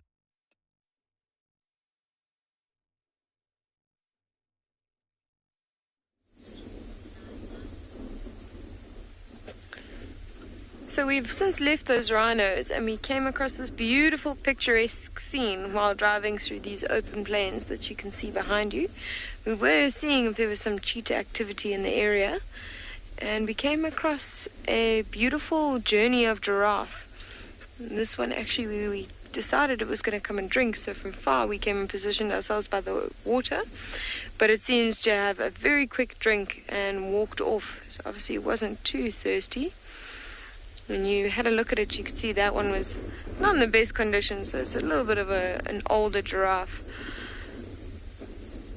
Just had a drink and is slowly walking away. It was quite interesting because there was a whole group of them, and this male here was actually with the group of giraffe and then wandered off on his own. And it's quite characteristic of giraffe, they don't have any lasting bonds. They've got what we call a loose association. So exactly what we're seeing now, he was feeding with them, he was spending time, and he's decided to walk off on his own. Although, as I speak, you can actually see him looking off to the right. And I think what he's doing is he's watching those other giraffe down in the valley and is perhaps deciding whether or not he's going to join them again and feed with them as a group, or if he's going to go off by himself. And he seems to have decided to wander off on his own. It's quite interesting. They actually communicate by low frequency communicating.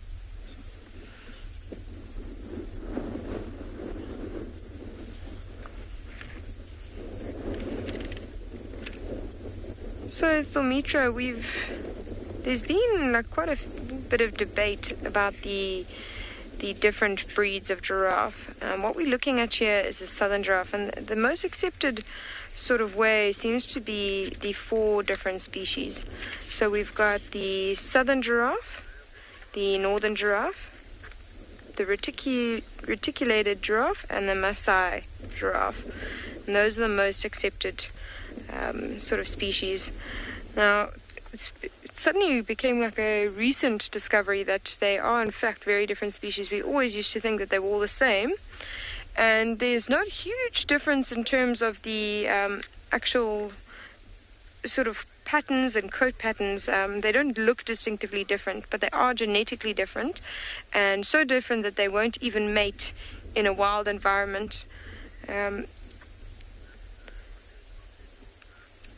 Yeah, so with those species of giraffe, the reticulated and the northern are the ones that we are most concerned about. You know, reticulated have about 8,700 left, and the northern giraffe have about 4,750.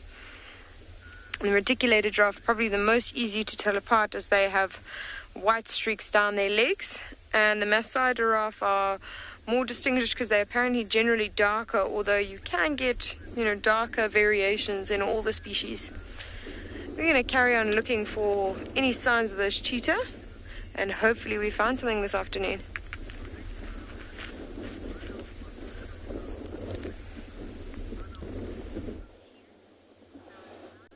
Well, cheetah would be an absolute treat. It's always nice to see the cheetahs on the plains of East Africa.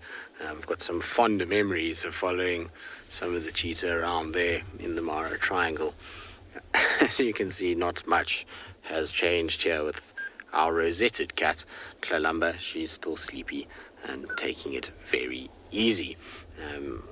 I'm surprised because, like I say, it's a lot cooler than it was. The hyena didn't actually come this way. It looked at her for a while and gazed longingly and then decided, nope, and walked off. So maybe there's somewhere else that hyena needs to be. Also, I think I just saw a cuckoo fly past, which would be the first cuckoo that I've seen this summer. It was definitely cuckoo-shaped, and it went flying past us. Of course, we do get a cuckoo hawk here, which can sometimes be a little bit confusing in flight, but it did look like one. It would be interesting if we start to hear some of the cuckoos calling in the next few weeks, but it'll be exciting. And the cuckoo that I saw, if it was a cuckoo flying over, would have been either the common or European cuckoo, so one of the grey ones. I haven't seen any signs or heard any signs of Diedrich or classes yet, but they should be fairly soon. As we get to October, we normally start to hear the cuckoos and start to see them coming through, particularly Diedrich. They're often the first ones, and then followed by classes, and then followed by Jacobin and Levalence as we start heading towards November.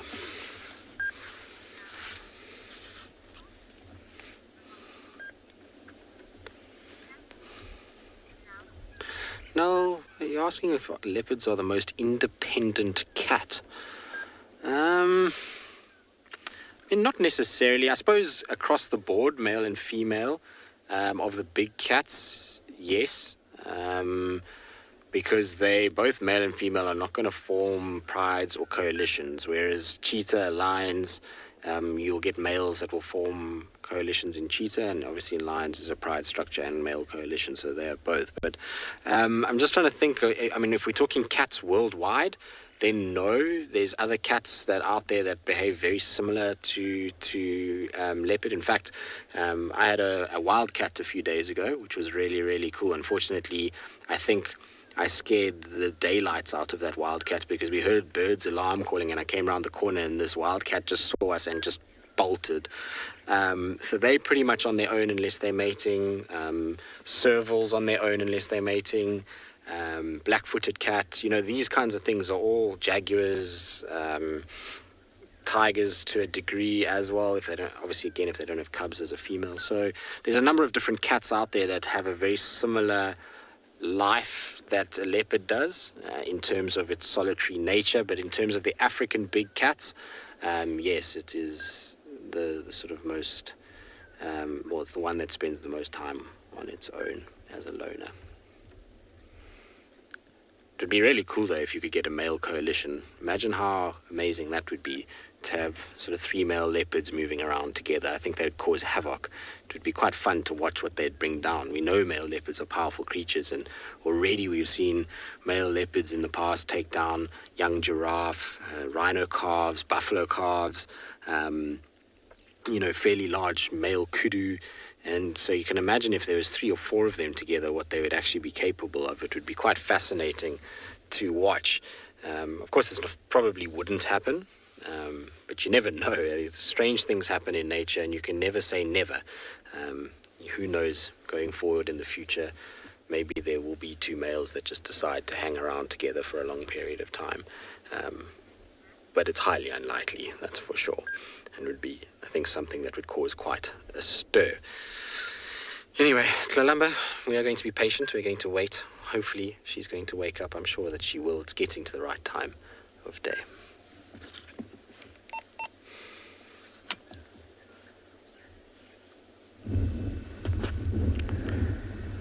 Talking about leopard, we have impalas which fall into the diet of leopard.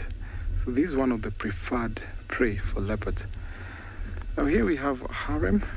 A harem means that we only have one ram who is the prime leader of all these ewes.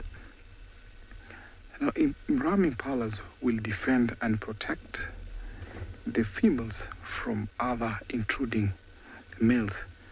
So when the males get to about the age of about three years, they are kicked out and they form what we call a bachelor herd. Now this herd here has lots of babies, and some of them seems like they're about 2 weeks or some are 3 weeks old. Now these females will stay around together, and when it comes to the next mating season, some of the bachelor rams, which are big, will try and come and oust this male out. Interesting thing is, these rams mark their own territory, very big territory, about 15 kilometers, some even 13, but 15 is normal average size of a territory. Now they will walk within those territory and defend them from other intruders. Now when the bachelors come across a herd like this, they have to be submissive to the dominant ram. Slowly, I think Big James is going to pan slightly to the right. We see if we can find the ram who is the leader of this entire harem or herd. If he keeps on panning to the right, yeah, there we go. So when these females go astray, or maybe if they walk or wander out of the territory, he slowly and quietly herds them back into one group. Very interesting behavior to watch. Look at their white tails. So these impalas, sometimes they perform a very unique jump, which we call pronking. And when they are pronking, which is a design that they use sometimes to deter away predators, and sometimes when the predators see that, they see how strong they are, and while doing that, they flash off the underparts of the tails. So females live together. The only species of male that lives here are when they get about 3 years of age. Look at that little one nursing. How cute is that?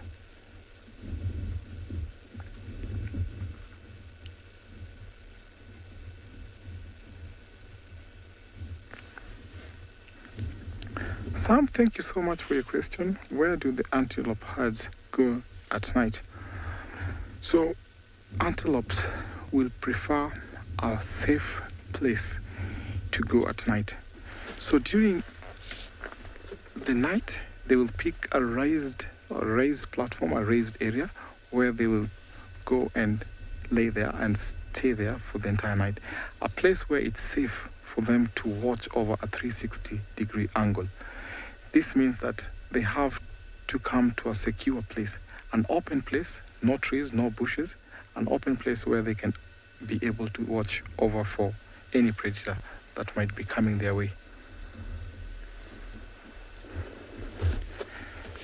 So back to impalas, this is one herd that is dominated by that ram. And if he looks around and see that some of them are walking a different way, he'll quickly run and herd them back to one group. Seems like he's got some scratch there, but while still enjoying his grass. How cute is this to watch?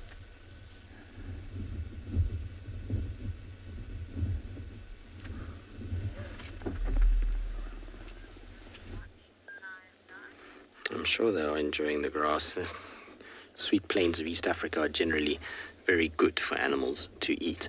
What's also being enjoyed is a very heavy nap by Kalahari at the moment. She, as you can see, has not moved a single inch. Her tail is flopped up every now and then, but otherwise she is in whatever dream world cats go into when they are in full slumber mode. So we're just patiently waiting. I've been sitting just enjoying the sounds of the bush and been taking it very, very easy this afternoon and been looking for an odd bird that's been flying past. It's such a nice spot to be in when you're in this kind of Mulawati section.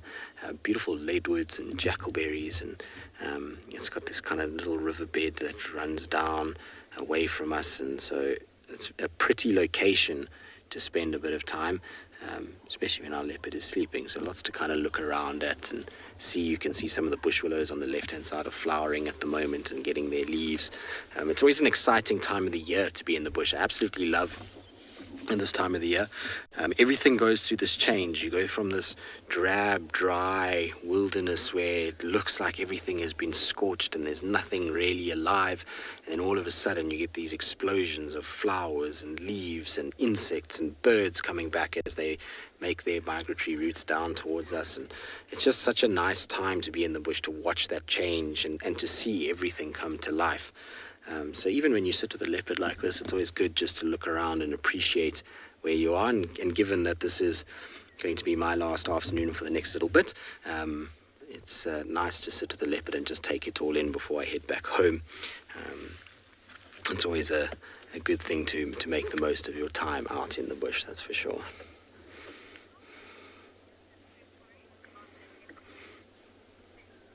Since depends on the area as to how big a territory is for a leopard. So a leopard's territory in the Sabi Sands versus a leopard's territory in the Masai Mara versus a leopard's territory at Tswalu are very, very, very different. And the reason for that is mostly based off density, so competition from other individuals, as well as availability of food and water. So in Tswalu Kalahari, as we know, the ability to hold huge amounts of animals is not quite as good as it is here. And so what you find there is less amounts of food and water for a leopard to be able to go after, and that means that the territories are much larger. So some leopards in those areas can have territories as much as 30,000 hectares or 60,000 acres, whereas leopards here in the Sabi Sands, the average female territory is between 4,000 and 5,000 hectares. So what's that, 8 to 10,000 acres. So you can see it's a very, very big distance or difference between the two. Male territory is generally larger than female, so most of the male territories within the Sabi Sands are between sort of 6,000 and 8,000 hectares, or let's call it 12 to 16,000 acres, whereas some of the male territories in the Kalahari ecosystem can be as much as 100,000 hectares or 200,000 acres. So, it's a very big discrepancy, and it's all based off resources and competition in the form of other leopards as to how many you get. Well, Patience Game is carrying on, and hopefully we'll be rewarded at some point.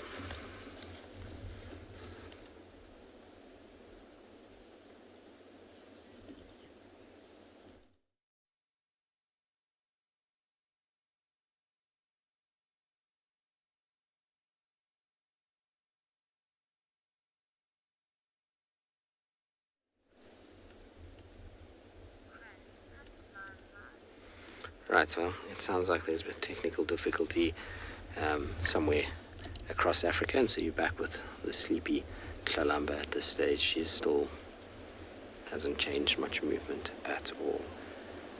What is interesting, though, is there's a little bit of a wind that's picked up. It's starting to get heavier, and wind is often a motivator for cats to start moving. High winds can often mean that they can have more success in hunting, particularly swirling winds. It confuses the prey animals quite a lot. It also makes a lot of noise. There's rustling of leaves and grasses, and it makes it much harder for certain prey animals, in particular things like Ngala, which is what she'll be hunting in drainage lines like this, for them to hear what's going on. And so often you find when it's windy that cats start to move around a little bit. and start to try and find food, especially given that it's also the sun is starting to get low now. It's much cooler than it was earlier, and so it's about time for her to begin her afternoon's kind of movement. But again, I kind of feel sorry for her in a way, and hope that she's having a good nap, because, well, she walked so far last night that in many ways she's deserving of a bit of a rest this afternoon.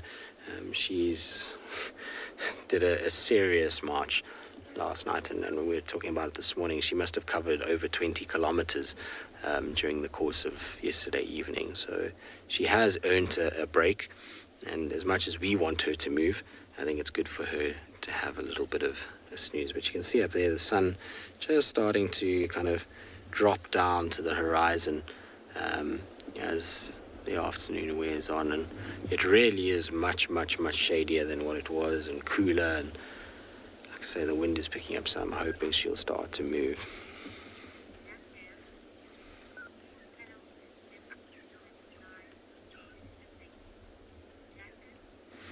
So this is a very, very South African viewer that we have. Lekker, which is a great word for today, because today is Heritage Day in South Africa. And you're asking, do leopards recognize their siblings as adults? So there will be an element, I think, that they recognize a certain scent profile. They've got very sophisticated ability to recognize scent, and so, you know, their organ of Jacobson will have picked up a scent, and it will probably be familiar to them. But you must remember, when they become adults, even as siblings, they are not going to be interested in, you know, accommodating one another, because they're competition for food, unless, of course, it's a sister, and by some weird situation her litter mate was a male, and he has become territorial within his sister's territory, then you might find that they will actually mate. But whether or not there's a recognition, and as if to say, well, you're my litter mate and I, you know, that's going to change my behavior, probably not. They will either see each other as competition, if it's two females or two males, or you're going to get a situation where the drive and will to mate will outweigh that scent of familiarity, and they will actually mate even if they are brother and sister. So even if they know one another, that doesn't change really much about their behavior. But I would be very shocked to hear if they could not recognize that individual profile and remember it from when they were siblings. Ultimately, some leopards will spend the first 2 years of their life around one another and picking up each other's scent. Okay, well, patience is a virtue, and like I say, eventually we will be rewarded. We just have to apply patience as much as possible.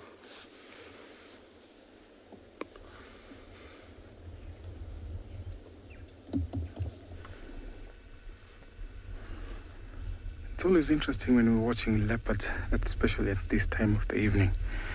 Now here we have two lionesses that are relaxing from a long, hot day. Now, they're cooling off their stomach. As you can see, the one to the left is actually lying upside down. So the last heat or the last warmth of the day is actually what they're grasping before it gets dark and cool, before they start their routine where they begin patrolling over and trying to find something to eat. Now, lionesses play a vital role in a pride, whereas that they are the ones that will always hunt and, of course, raise the young. So in a lion pride, if cubs are born to be females or maybe lionesses, they never leave the natal pride. Only the males leave the pride.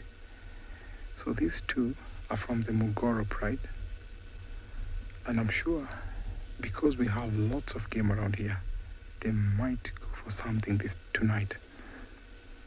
Still warm, and the ground is still warmer there. Before they were in a thicket, but now they've come into the open because the sun is almost setting. So a good time for them to grasp the last heat or warmth of the day. Seems like one of the lioness there, one of the teeth is protruding. Not quite sure if she might be pregnant. And if she's pregnant, then it's a good sign because at this time of the year to give birth, there is also a possibility that the cubs will be healthy because of lots of game around here.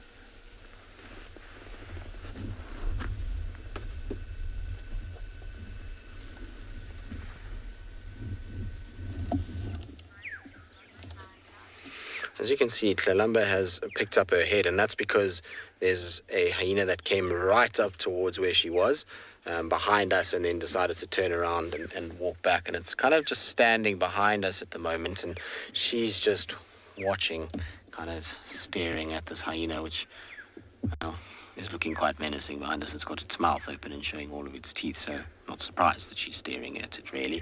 But she's kind of giving it this over-the-shoulder, cold, stern stare, as if to say, you've woken me up from my sleep.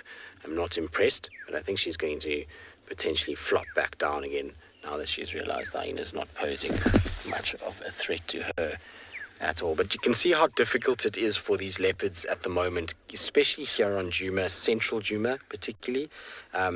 If you think that we've got the hyena den is centrally located within this part of the property, and what that means is that every time these cats hunt and they are going after something, generally they're being trailed by a hyena somewhere, and that means that their kills are being robbed from them extensively over the course of their sort of time, and so it becomes tricky. I mean, you can see now, even if she was to hunt now, this hyena will steal it from her before she'll be able to get it up into a tree. So, you know, they have a tough time with that, and they've got constantly in a situation where they're trying to kind of outmaneuver the hyenas, get away from them, put distance, be able to catch food, be able to get it up into a tree so it doesn't get stolen. And it's this chess game that is constantly playing out, and it's not easy out here for that. Hyenas are really clever, and they have incredible senses of smell and hearing, and so they can pick up these leopards pretty quickly, and you often will find a hyena first and then a leopard, particularly early morning and late evening. All right, well, we'll see if the hyena comes back. It's just sniffing around right behind the car here, so I'm hoping it does come in and we'll see the two interact. But again, we'll just have to wait and see.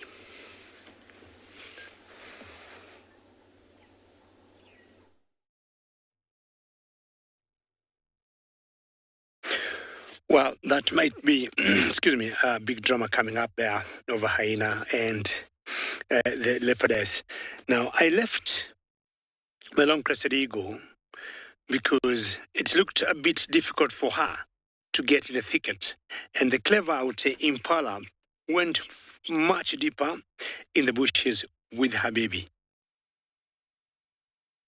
I'm just hearing a lion calling, not from where, but not sure from exactly where. But I have another feathered friend here, and I would like you to tell me who this is.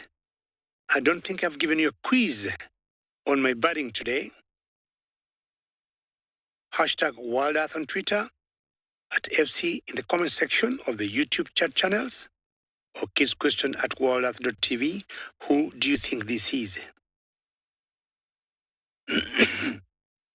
Excuse me, I'm sure you have seen how many times. They're ground nesters. This should be a good clue. And everything to them is done on the ground. Two of them. Just this is a male and a female. Beautiful light. So we cannot mistake them. Should be a very straightforward ID. Thank you, Bungai, for bringing them much closer to the screen. So we're getting all the specs. All what we need to know who this is. Of course, feeding, looking for any worms, anything they can catch.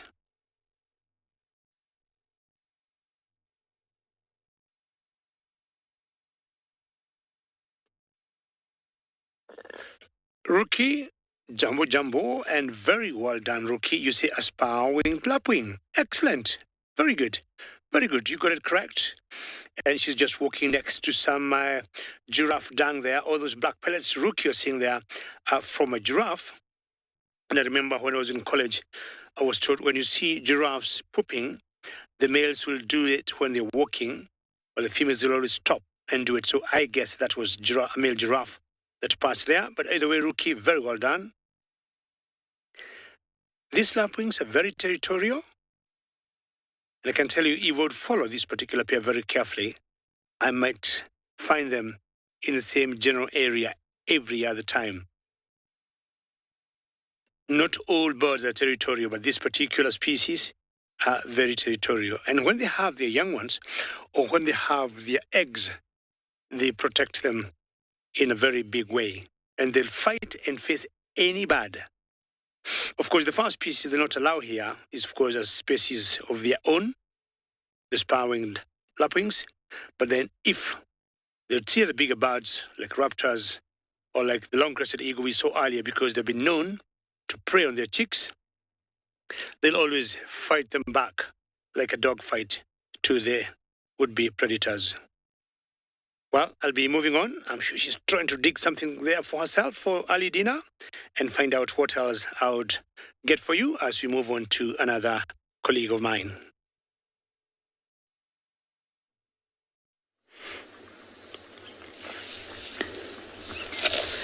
We've got maybe not as much action as the Mara River, but Ndlovu Dam, of course, has been very busy all afternoon. And there's my favorite buffalo of all time, Tungsten. Hello. He's so funny with the way that his tongue hangs out of his mouth. In case you have no idea what on earth I'm talking about, we tend to see the same animals over and over here at Pridelands. We are so lucky. So it's not just the big cats, that become some of our favorite characters, but I've become quite fond of this particular buffalo and then a couple of the elephants here at Pridelands. So this buffalo, we don't know what happened to him, but his tongue is hanging out of his mouth, and it's been like this ever since we first met him. But he has movement, and watch when he lifts his head up, how he wiggles it. It's very funny. I can't, now turn your head the other way, Tungsten. I can't help but giggle every single time I see it. It's like it's got a mind of its own. I mean, buffalo's tongues are normally quite fizzy.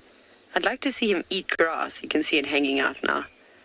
But this is a group of Duggar boys, or buffalo bulls, that is actually growing in size. We started off with the 7 dwarves, as we joked and we called them, and now it has expanded to, how many are there? So I was trying to count in my head. You have to count out loud. 1, 2, 3, 4, 5, 6, 7. There are 10 buffalo bulls. No, 11. There's one on the dam wall as well, that have now all joined forces. And the bigger the better, because that way the lions hopefully won't bother them. Although there is one young male lion hanging around. We saw them, I can't even remember when we last saw them. It was quite a while ago. But there were 2 brothers. One of them had an injury, and there was one fella that was seen for about 2 seconds this morning. He'd made an impala kill. He was just finishing it up, and I was trying to follow up on him because we could hear hyena activity. But anyways, I don't know where he is. He might come here a bit later. So the buffalo have been a bit wary as they came to the watering hole. But that's quite normal for these creatures, though. Anyways, is that our other friend? Oh my goodness, that's our friend with no teeth. Well, he's missing teeth, I think. He's also so funny. Look at that. I can't even want to go much closer now so that I can show you him, because he's another spectacular individual. Lauren, Tungsten obviously eats fine because he's fat. His belly couldn't be any rounder, considering we're, at the peak of the driest part of the year. Well, okay, we're going into the driest part of the year now. October is normally the worst, but I think we might, October and November are quite bad. So he's fine. I haven't seen him eating long grass, so I'm excited when the rains sort of come about and the grass sort of pushes through the ground finally, and then we'll be able to see him wrapping his tongue around the long bits of grass, because there's very little left at the moment. But he eats fine, obviously. And he's also, you can see he's missing most of his tail. I don't know what happened to him. I don't know if hyenas tried to get him when he was a youngster, or if lions have had a go at him before and he is a survivor. Who knows? Maybe those 2 injuries are related. What we did notice, though, is we thought his tongue looked like he had a bit more colour in it. At one point, it looked very yellow and grey and looked like he was sick. But at one point in the golden light this afternoon, it looked like he had a tinge of pink to it.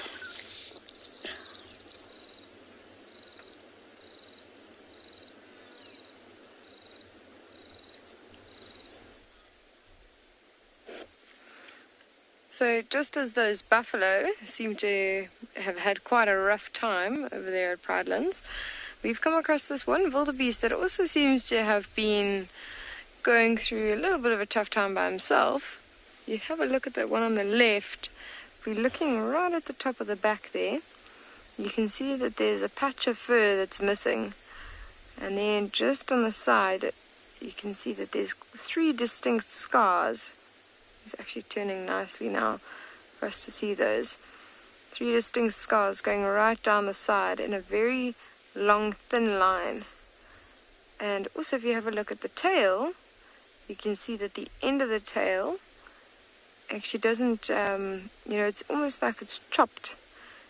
Compare it to the one on the right, the tail's much shorter and it just suddenly ends and almost as if it's been cut right there. So I think this poor wildebeest has actually had a run-in with a lion. And the reason I say that is because this is exactly how a lion would sort of try and hunt a wildebeest like this. It would try and jump on the back of the wildebeest and use his claws to grip on the sides and then might actually even try and bite down on the back. I think, judging by where that scar is on the top and the claws, I don't think it got a very good grip and didn't bite as far forward as it normally would. And this wildebeest probably gave it a good kick and managed to get away. These are quite old scars. You can't see any fresh blood. There's nothing to indicate that it's very recent. I think they're very old scars indeed. So this wildebeest was lucky and managed to get away.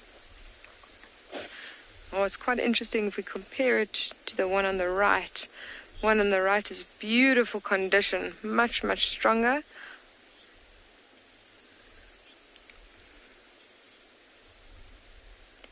Tina, in terms of thickness, it seems to be a 3-way tie between elephant, rhino, and hippo. And their thickest part of their skin is about 2 inches. And it's not throughout the whole body, but there are points where the skin is just thicker. And it seems that they all have about 2 inches thick at certain points, which is, if we think of 2 inches, that's incredibly thick for skin. So they all seem to be tied at first place for the thickest skin. This is just, I can't even tell you how breathtaking the scene is. The sun is starting to go down. We're actually starting to get some pink and orange overlooking this area. And we've got off to our left, we've got these wildebeest. We've got some zebra feeding next to them. We've also got some giraffe in the background. We've got the birds starting to call as the evening creeps in. You can hear the zebras snorting.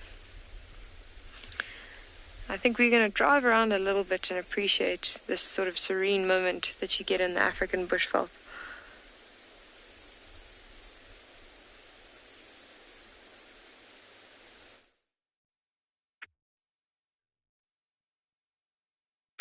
Yeah, just moving around, you'll always see something different. Every few meters you turn, you'll see something you did not expect.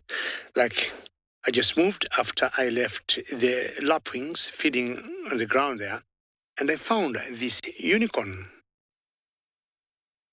But now, looking at him carefully, he has a very interesting story because I'm seeing lots of ox pickers on him. Not red. Just around the knee area. He seems to have a very huge tumor of some sort, I would guess.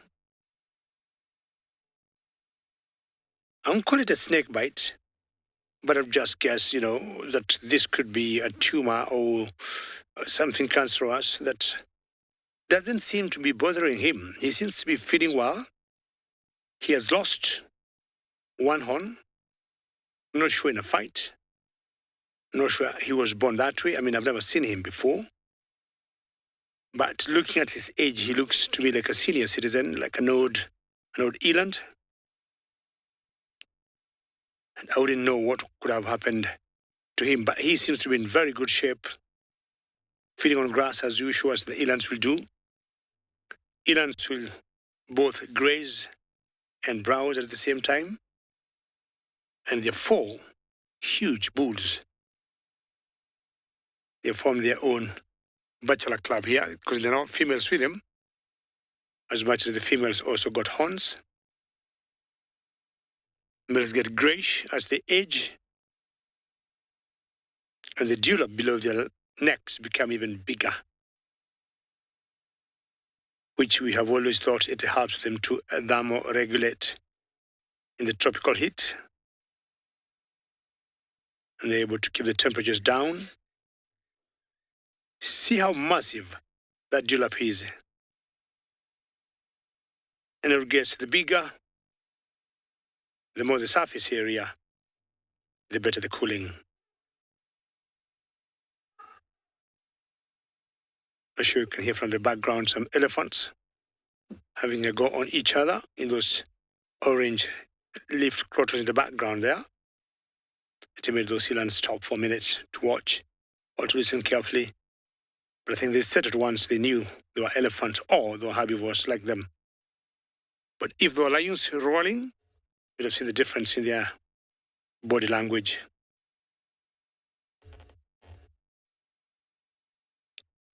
So assuming it was a snake bite on this particular tumor here, then he did not jump as we usually expect them to jump.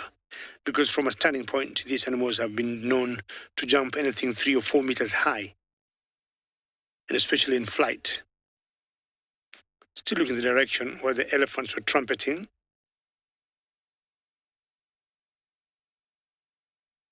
I would really want to follow this male eland and know what exactly could have transpired. I'm imagining he had some few close-ups with predators like lions, and to be where he is, looking the way he is, I would say he has done very well. And maybe just having one horn for fights or defending himself.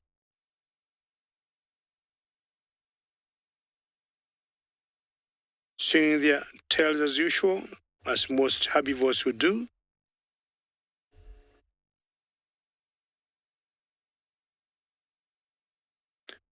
And remember, should you have any questions or comments, please send them through to #WildEarth or at FC in the comment section of the YouTube chat channels.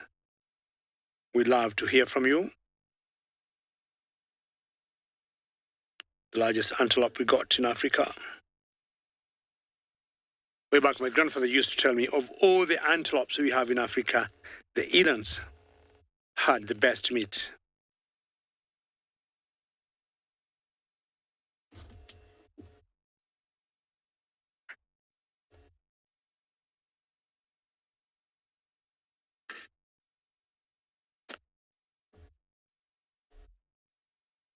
Well, Charles, good question there. You're asking how common are tumors with animals.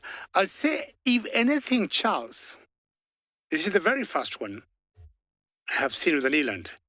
I have always seen tumors more in buffaloes here in the African wilderness than any other animal. We see lots of that, or personally I see lots of that in buffaloes, but Charles, this is my very first one to see with an eland. Charles, I'm trying to remember what other antelope or animal would have seen with a tumor. I can't remember, but we've seen buffaloes a lot, and apparently it always comes on the leg, either above the knee or slightly below the knee, which is something, of interest that maybe some people would want to research why at that particular point. And some of those tumors, like you see on buffaloes, they are huge. I mean, you see them like looking like almost 1 square foot. But interestingly, the animals you see with these tumors, they just live their lives normally. Mr. Unicorn, wish you well with the tumor, and hopefully you're going to live a few more years as I move on.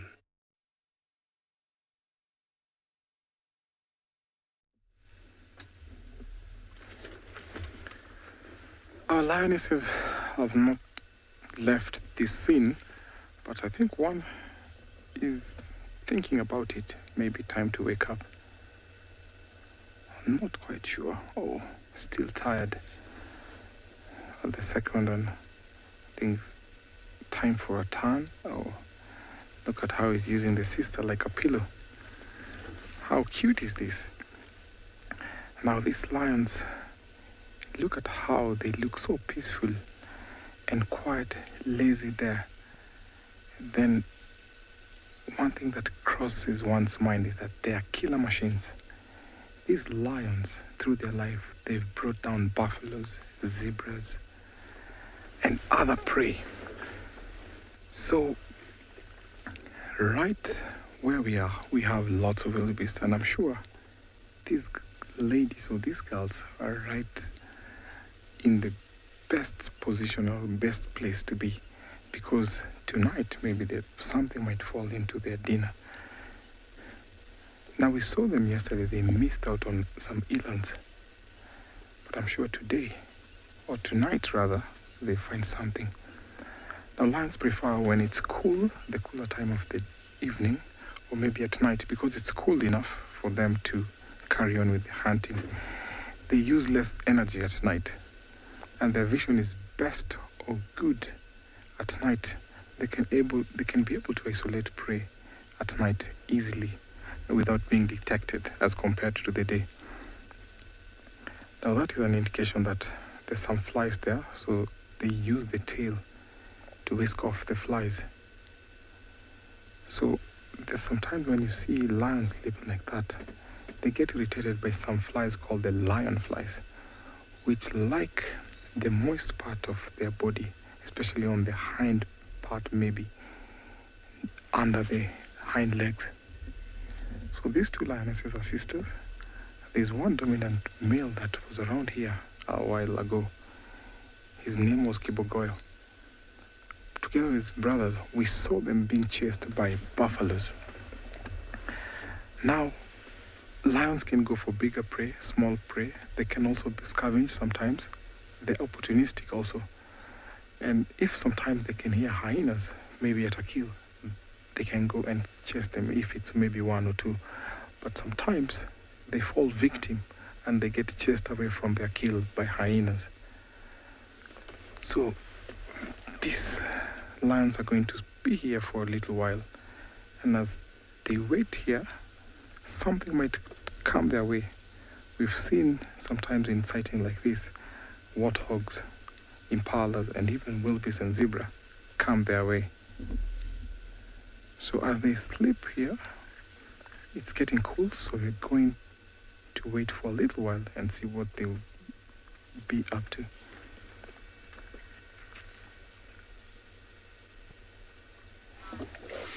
Right, so we're going to just be following Kalamba because, well, she's just woken up right now, so our patience has paid off.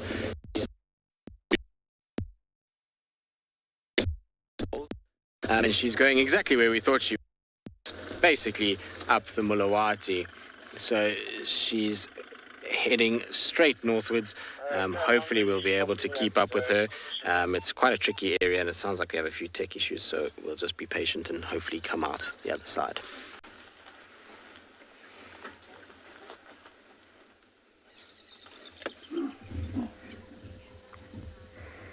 Good luck, Tristy. Kalamba's not an easy one. The Inkahumas, on the other hand, are easy. So I've bumbled around and checked on the hyena den multiple times, but no one's home. Tristan reported some hyenas running on by, but they didn't run to the den. I waited, and we're back with the sleepy Inkahumas, who have maybe moved about 2.5 meters. And this is my last drive for quite a while. I won't be back for quite some time, so I really wanted to say goodbye to my hyenas, but I really don't think they're going to be there. So you all need to keep an eye on our Djuma clan over the next few months. Watch the cubs get bigger, and keep an eye on June. We really suspect she may be pregnant, but we need to sort of keep a closer eye on her, find out if she's scoping out natal dens, her behaviour, and hopefully we'll have some more cubs by the time I come back.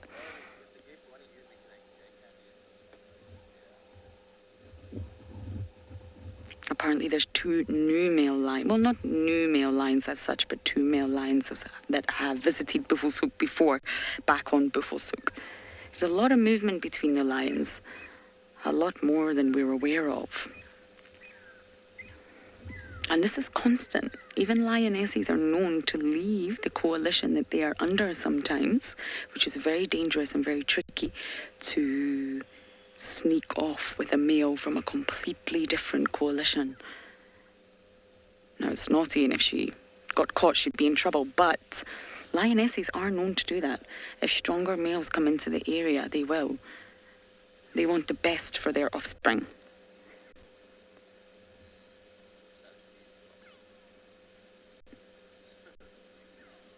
Now, luckily, we did a body count earlier because I'm not sure I could be able to identify who's here or not. I'm still hoping that before the end of this drive, they're going to go to Treehouse Dam for a drink.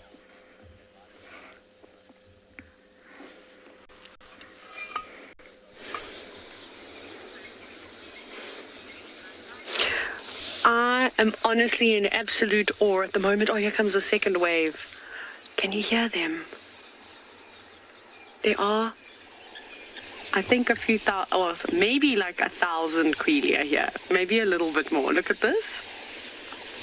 I'm literally sitting with my hands on my face. I'm so amazed. This is so cool. This is what we've been trying to get. I cannot tell you for how long. I'm almost actually looking behind me, seeing if there's another flock that's on their way so we can get the gorgeous light for you. But there they go. So these are called red-billed quelias. Oh my goodness, look at them all in front of the buffalo. That's so epic. We don't see things like this very often in South Africa, and especially like in the areas that I've worked in, the Greater Kruger, I've never seen them in such numbers. So we might not have the most amazing lion and leopard sightings all the time, but we get some really cool other things. And the flocking of the red-billed quelias, which has been building. Look, there's a murmuration in the distance. Oh my goodness! Up top, in the sky! It was huge! It was like a fish swimming. This is so cool. The whole sky is just covered. Oh my goodness, sorry everyone, I get very excited about these things. But this is the most abundant bird species in the world. There is estimated over 1.5 billion red-billed quelias, which is so spectacular, and they just keep coming. Look at them, they're all coming down to drink now. So they seem to go and roost somewhere in the west, and then every single morning they fly back across the sky, over camp, and go and feed, obviously, in the grassy areas that we have on the eastern sides of the reserve, because they typically are seed-eating birds. Oh my goodness, I wish you were all here. Wow, wow, wow, wow. The biggest murmurations I've seen of these birds, and I think I've told you all before, is in South Luangwa in Zambia. That was spectacular. There were so many. I'm hoping that they decide to nest here this year. We've been keeping an eye out of where they've sort of been hanging around, and they make the coolest little woven nests, but just as many birds as there are, they make that many nests all in the same area. So they look like miniature weaver nests dangled everywhere. So special. For those of you that are like, this is ridiculous, this is just birds, like, I can't tell you, like, the way that they fly when there are thousands, tens of thousands, hundreds of thousands of these birds together, it's so spectacular. I know there's some starling species in Europe that also do it, but for us here in Southern Africa, there are very, very few, and I don't know if any other bird species do it to this extent. And off they go. We've been trying to get this for ages. It's best to be on the other side of the dam, though, where you can actually get the sun setting in the background, but we will take what we can get. I'm so happy that I got to finally show you this, and I'm glad we had the buffalo as a backdrop.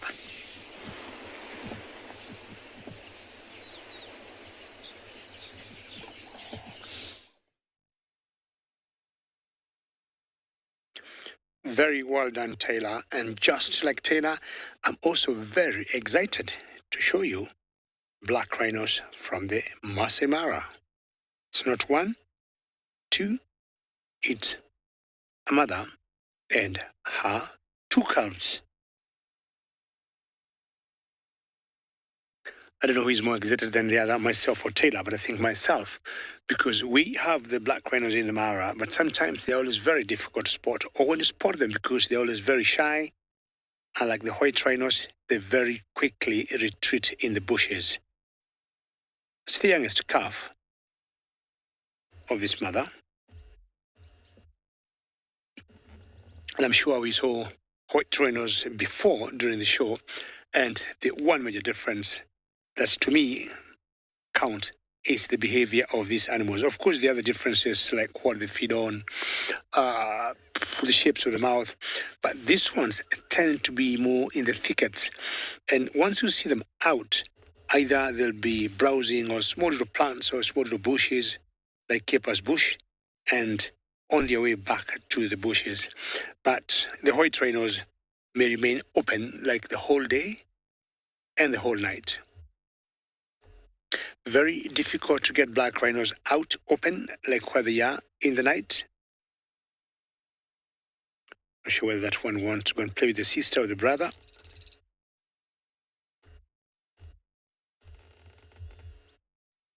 I think this mother has done very well to have two calves, which are almost to maturity. Very poor eyesight they got, but very cute hearing sense. That's what the black rhinos depend on most.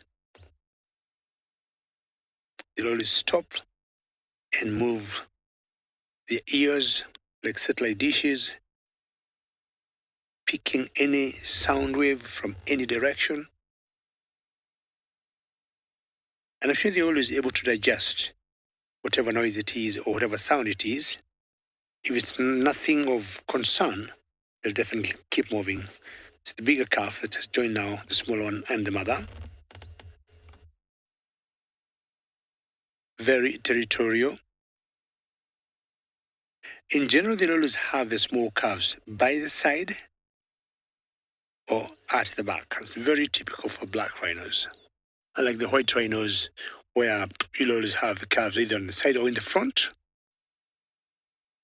The black rhinos have to be very careful what they're venturing into. Exactly that, baby on the side or at the back. Once she's cleared that the road ahead is good to go, the calf will follow.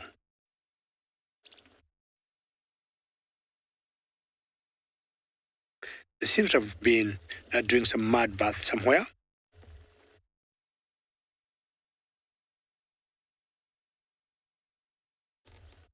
Charles, good to hear your name again. I hope the same Charles that we were discussing with the tumor of the elands before, and you're asking why don't they dehorn in the Mara. Charles, I think we got very good surveillance here of rhinos by the game rangers in the Mara. That's number one.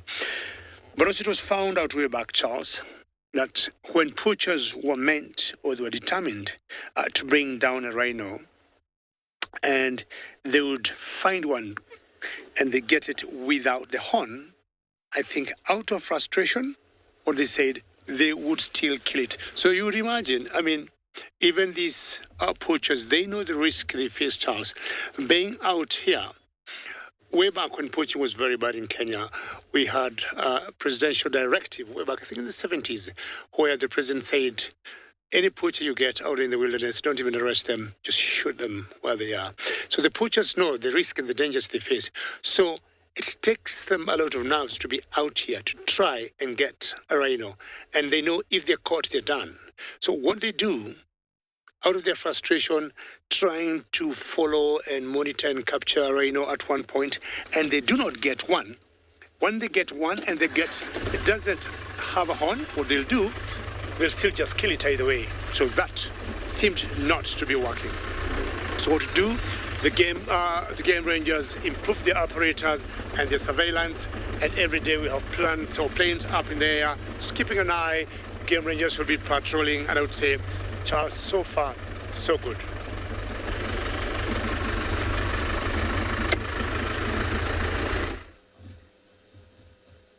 They're very good at the rhino patrolling up in the Masai Mara.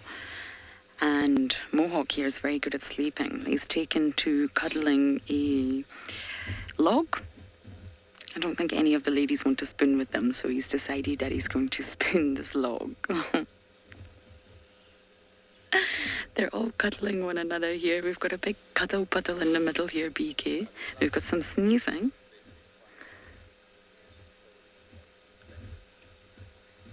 I've noticed that when the lionesses wake up, especially in Djuma Pride, they sneeze a lot. It's very often that they'll just sneeze as soon as they wake up. I have no idea why.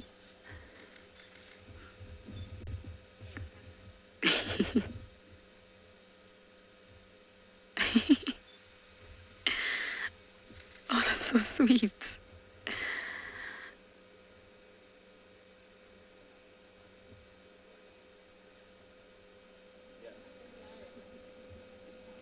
Oh.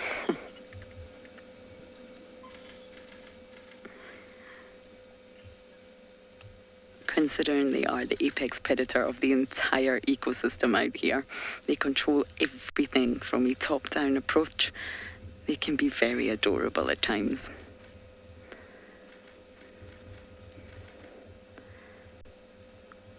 You can look at an ecosystem as a whole, but you can also look at it from top down, and you can look at it from the bottom up. Starting from the very sort of grass that grows from the soil upwards.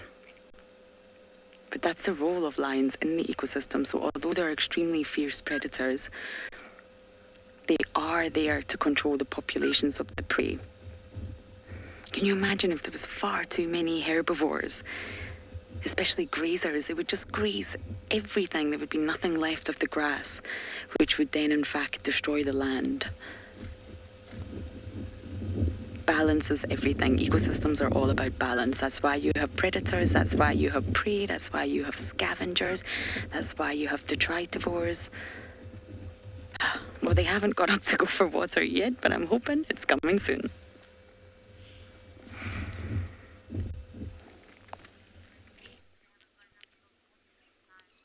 As you can see, Kalahari is stalking very, very carefully. Watch how she lifts her legs over this branch.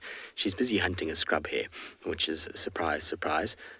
She's chasing it around all over the place, but this is her now trying to get through a little thicket, and look at how carefully she lifts her paws over the branches and places them. Not easy. She's almost like as though it's like a little wire sort of trap that she's trying to get through. She's got to go under and over and around.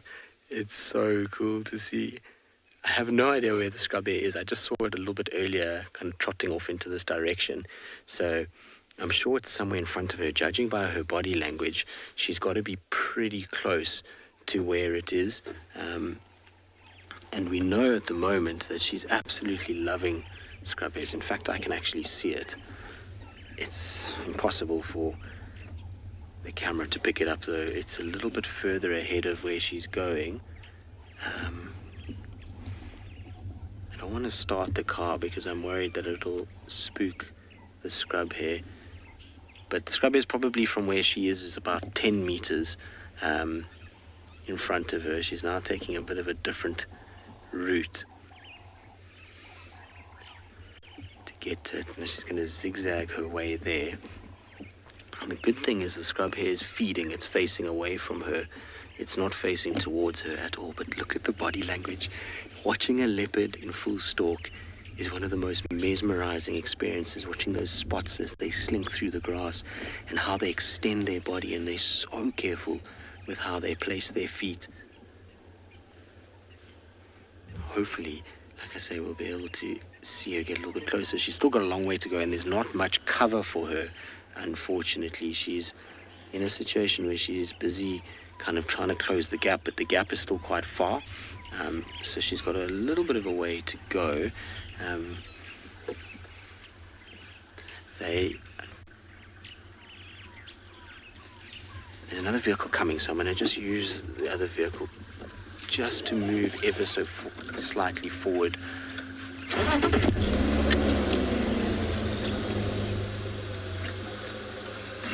Should be able to get a direct line of her and the scrub hare just above her head there.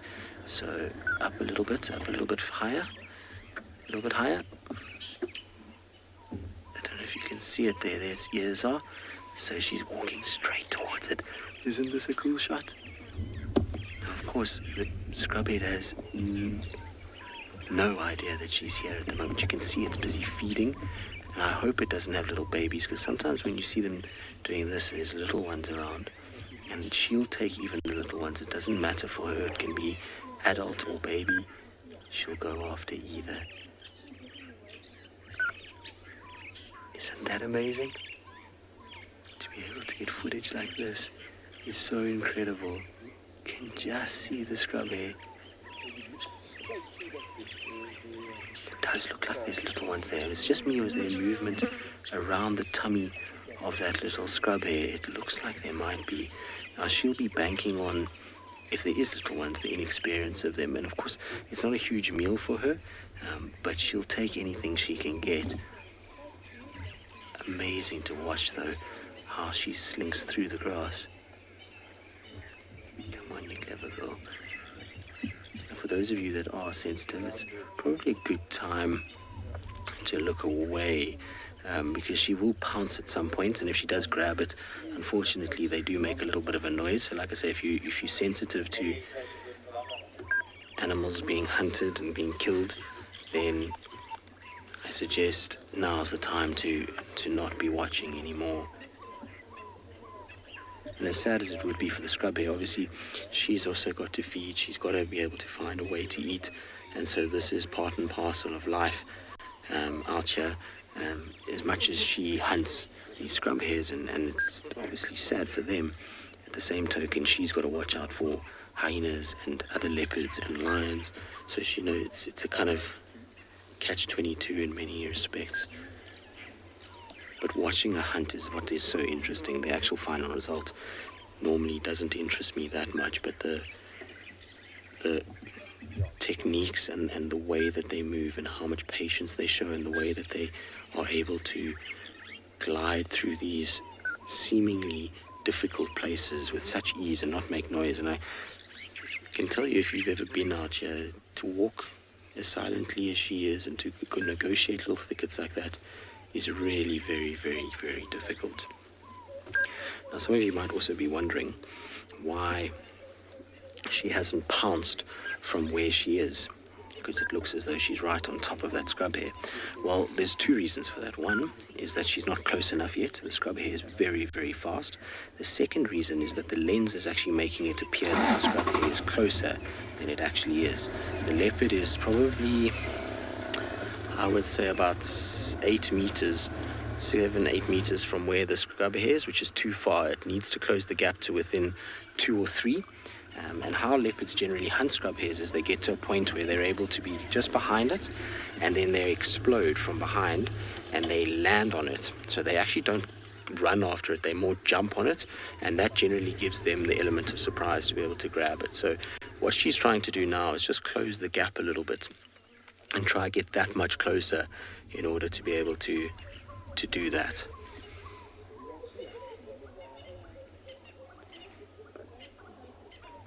But if you've ever wondered how difficult this must be, can you imagine going into a full stretch? So maybe some of you at home would like to try this, but go into a full stretch on all fours and kind of put your 2 hands out and then just hold that position without moving. And you'll quickly learn how much strength it takes to be able to do what she's doing right now without moving that body too much and giving her presence away. And what we're going to need to look for here is her tail more than anything. When her tail starts to twitch and her bum starts to wiggle, that's when we know that she's going to jump. You see she's laid down now, and cleverly so, because the scrub hair is slightly turned towards where we are. And so it would have seen her coming. So she's going to sit down in the hope that the scrub hair is going to approach her, and then from there she can jump on it. So for now, it's just a patience game and waiting. Very clever. I don't know if you can see the scrub hair in the background is now facing her completely. So a little bit higher up, a little bit higher, a little bit higher. There we go. So you see there's the ears and the eyes, and it's kind of canted towards Kalahari at the moment, and that's why she's laid down. It's just to try and hold off and wait until that scrub hare's back turns, and then she can start stalking again. Amazing, isn't it? You would think the scrub hare could see her, but you know, her coat blends in so well, and if she's not moving, it can be quite tricky to pick up a leopard in this.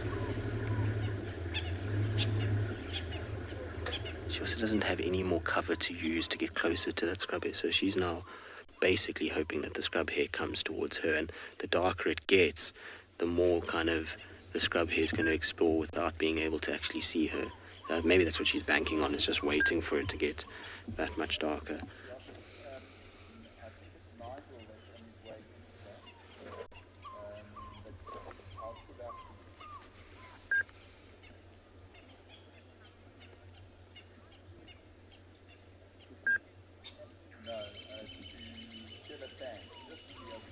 Silmel, well, they don't.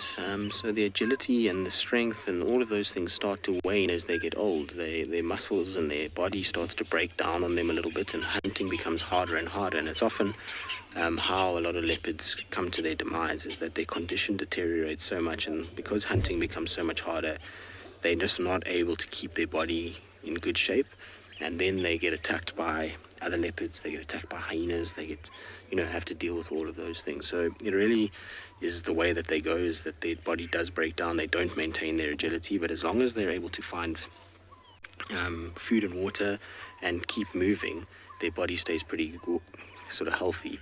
As soon as they start to kind of, get slower and older, and that finding food becomes harder, then it's just a quick downhill slope from there, and it's a very sad thing to watch a leopard get like that. Although it's a kind of, for me, is a double-edged sword. On one hand, it's amazing to see a leopard live out its life in the natural setting and to survive and be a part of an ecosystem for as long as its lifespan. But the second thing about it is it's obviously sad to watch a leopard go from a magnificent animal like this, and over the years slowly start to see it wane down to a point where it becomes just skin and bone, and that's always a sad thing. But like I say, it's part and parcel of being out here, and you've got to take one with the other. Unfortunately, as much as it's nice when you have leopards that are in good condition, they have to succumb at some point, otherwise we just have too many in the ecosystem, which would affect the balance, and obviously the species wouldn't do as well.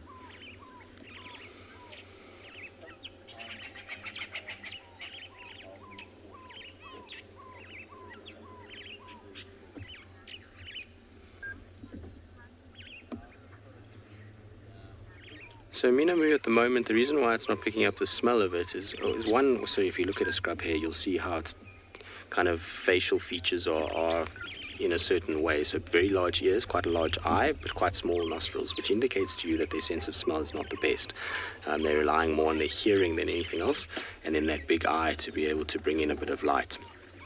But the other reason why it's not picking up her scent is that the wind currently is blowing across them. So essentially the wind is blowing from left to right of the frame, and so her scent is actually being blown away from the scrub hare, which means the scrub hare can't pick up that the leopard is there. Earlier, when we first spotted the scrub hare and she first started stalking, she was actually below wind, and she could see like Kalahari was trying to figure out, okay, which way do I go, and every time the wind would gust a little bit, she would stop and go backwards and try and go around and try and kind of cut the scrub hare off. But as soon as there was one gust, that scrub hare picked up her scent and trotted off, and then now is kind of the stalking has started to take place again. But I don't know how successful she's going to be. She's got a lot of ground to kind of, and the scrub hare's actually moved off a little bit more to kind of further away from us.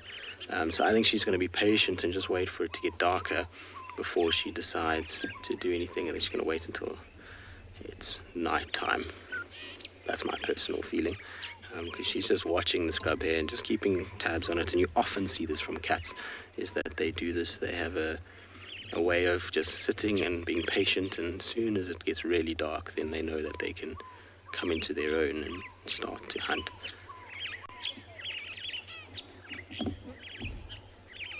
Crazy though. Camouflage is amazing. I mean, you can just see the spots, but she's really not easy to see. Like I said, the scrub hare has disappeared off. Unfortunately, it is that time of the evening where we need to say goodbye to all of you. I hope that you've had a wonderful afternoon. Hopefully that you've enjoyed all the wonderful sights from across Africa. It's been a magnificent day, that's for sure. So from all of us, it's been an absolute pleasure. We look forward to seeing you tomorrow morning on our sunrise safari.